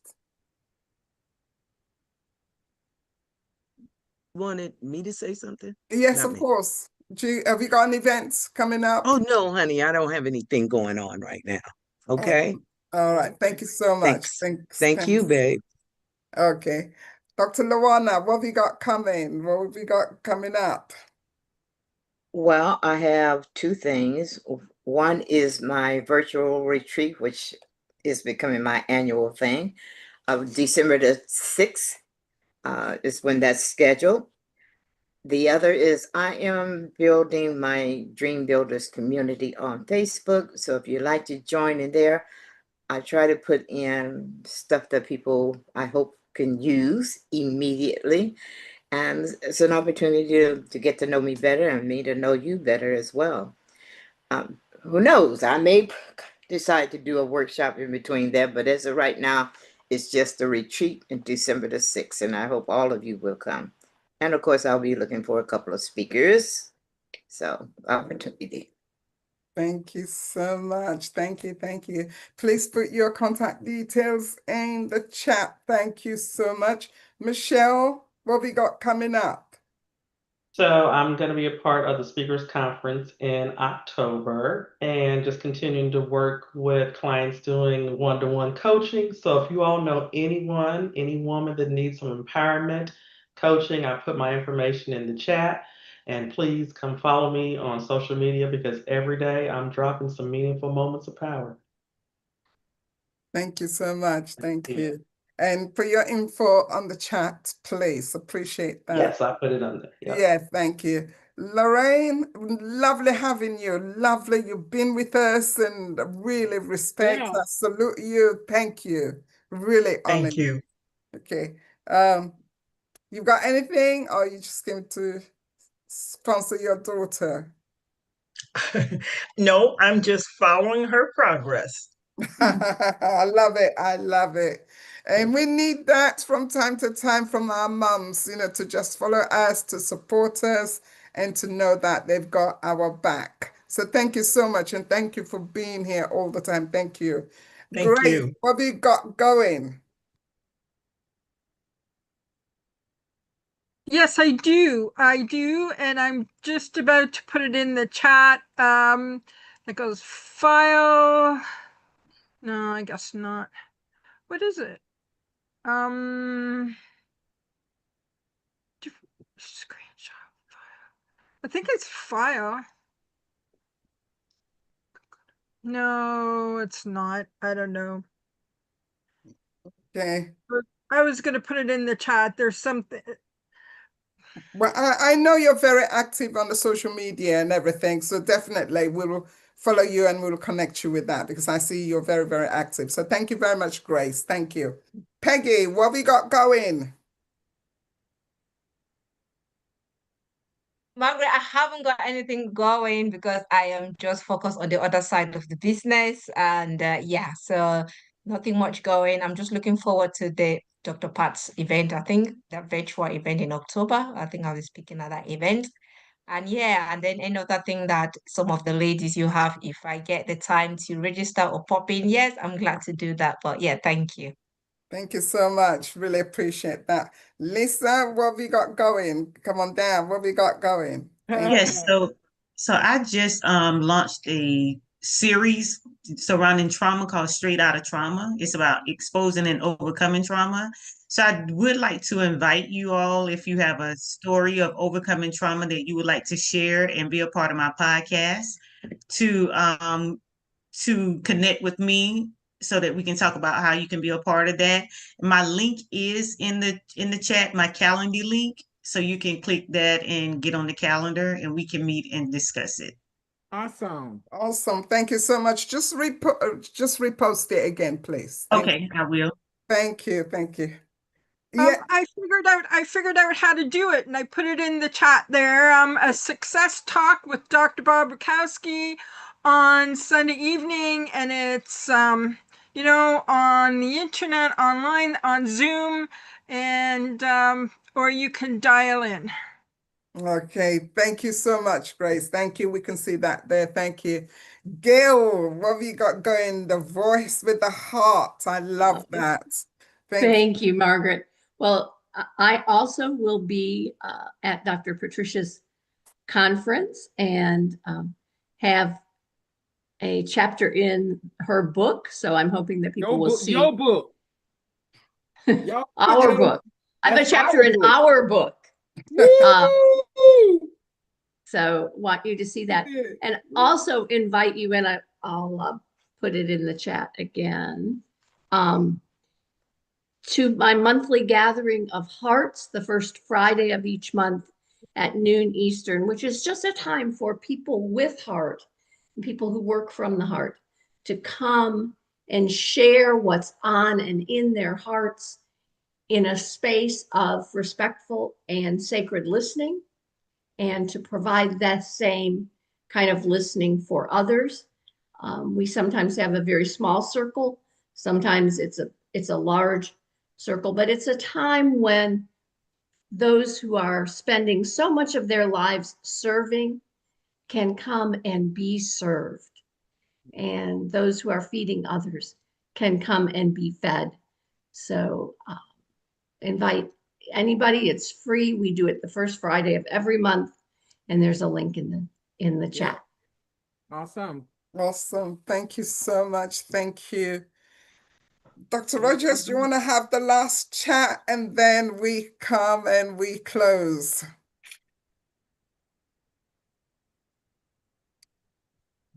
Dr. Rogers? Oh, you said something to me? I'm sorry. Yeah, so do you want to say one more, the last thing? I was trying to take pictures, Sonny. But yeah, I want to say something. Jasmine, this is a perfect platform. You see it? Do you see it? You see what I was telling you? That's a perfect platform. Yeah. That was just, picture taking. And also, I just want to commend Michelle. Thank you so much, because what she did, I'm just saying it, what she did was what we all should do when we attend people's events. Bring somebody. Bring somebody. If everybody would bring somebody, and all of us entrepreneurs, we say we got 1,000 followers, we got 10,000 over there, we got 100,000 over there, and then we go and we don't even support. So I just wanted to commend you for bringing somebody, because you didn't have to. And I just appreciate that. And normally when I go to other people's events and I'm going in, even when I can't go and I've registered, I call Ann and I thank her. They just went to events yesterday, because I can't be everywhere all the time. But people need butts in the seats, always. And we always get a lot of registrants. But I'm just saying, if we're going to be a family and a network, let's look out for one another. That's all I'm saying. Bring somebody. We all got somebody we can bring. And even when we attend these other events, I was at the event the other day with Dr. Lawana. And as long as people allow you to post in their chats, we posted about Margaret's event.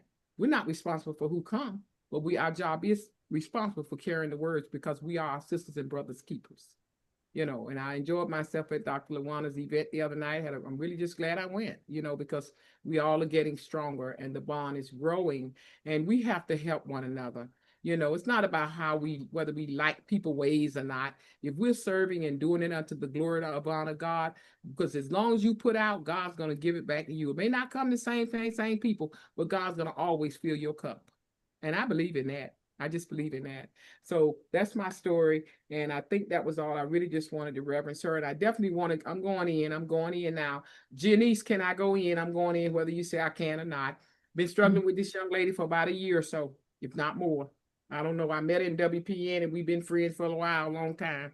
And I'm telling you, every time I try to get her to come and speak and come and do this and come and do that, because God put her on my heart. You need to start talking. She's just a quiet storm. And I'm like, she needs to get out more. And every time I try to get out on that platform, she didn't have that virtual background. She couldn't put it up because she needed to get some new equipment or something was going on.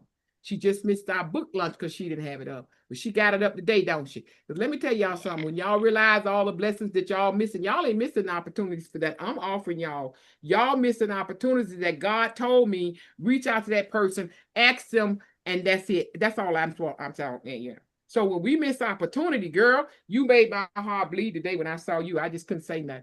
But I ain't mad at you. Yeah, we got to get a devil a black eye. You looking good, y'all. Give us some energy like you just don't. Wave your hand. Come on. She overcame Yeah. that. That's a challenge. There Technology you go, is Janice. that Good happen. That's job. a challenge. You're looking good, and you spoke very well today. So y'all know about as much as her about me that I this is how much I've seen her too. So I just talked to her in the chat. We good. We good. I love you, girl, and you're looking good.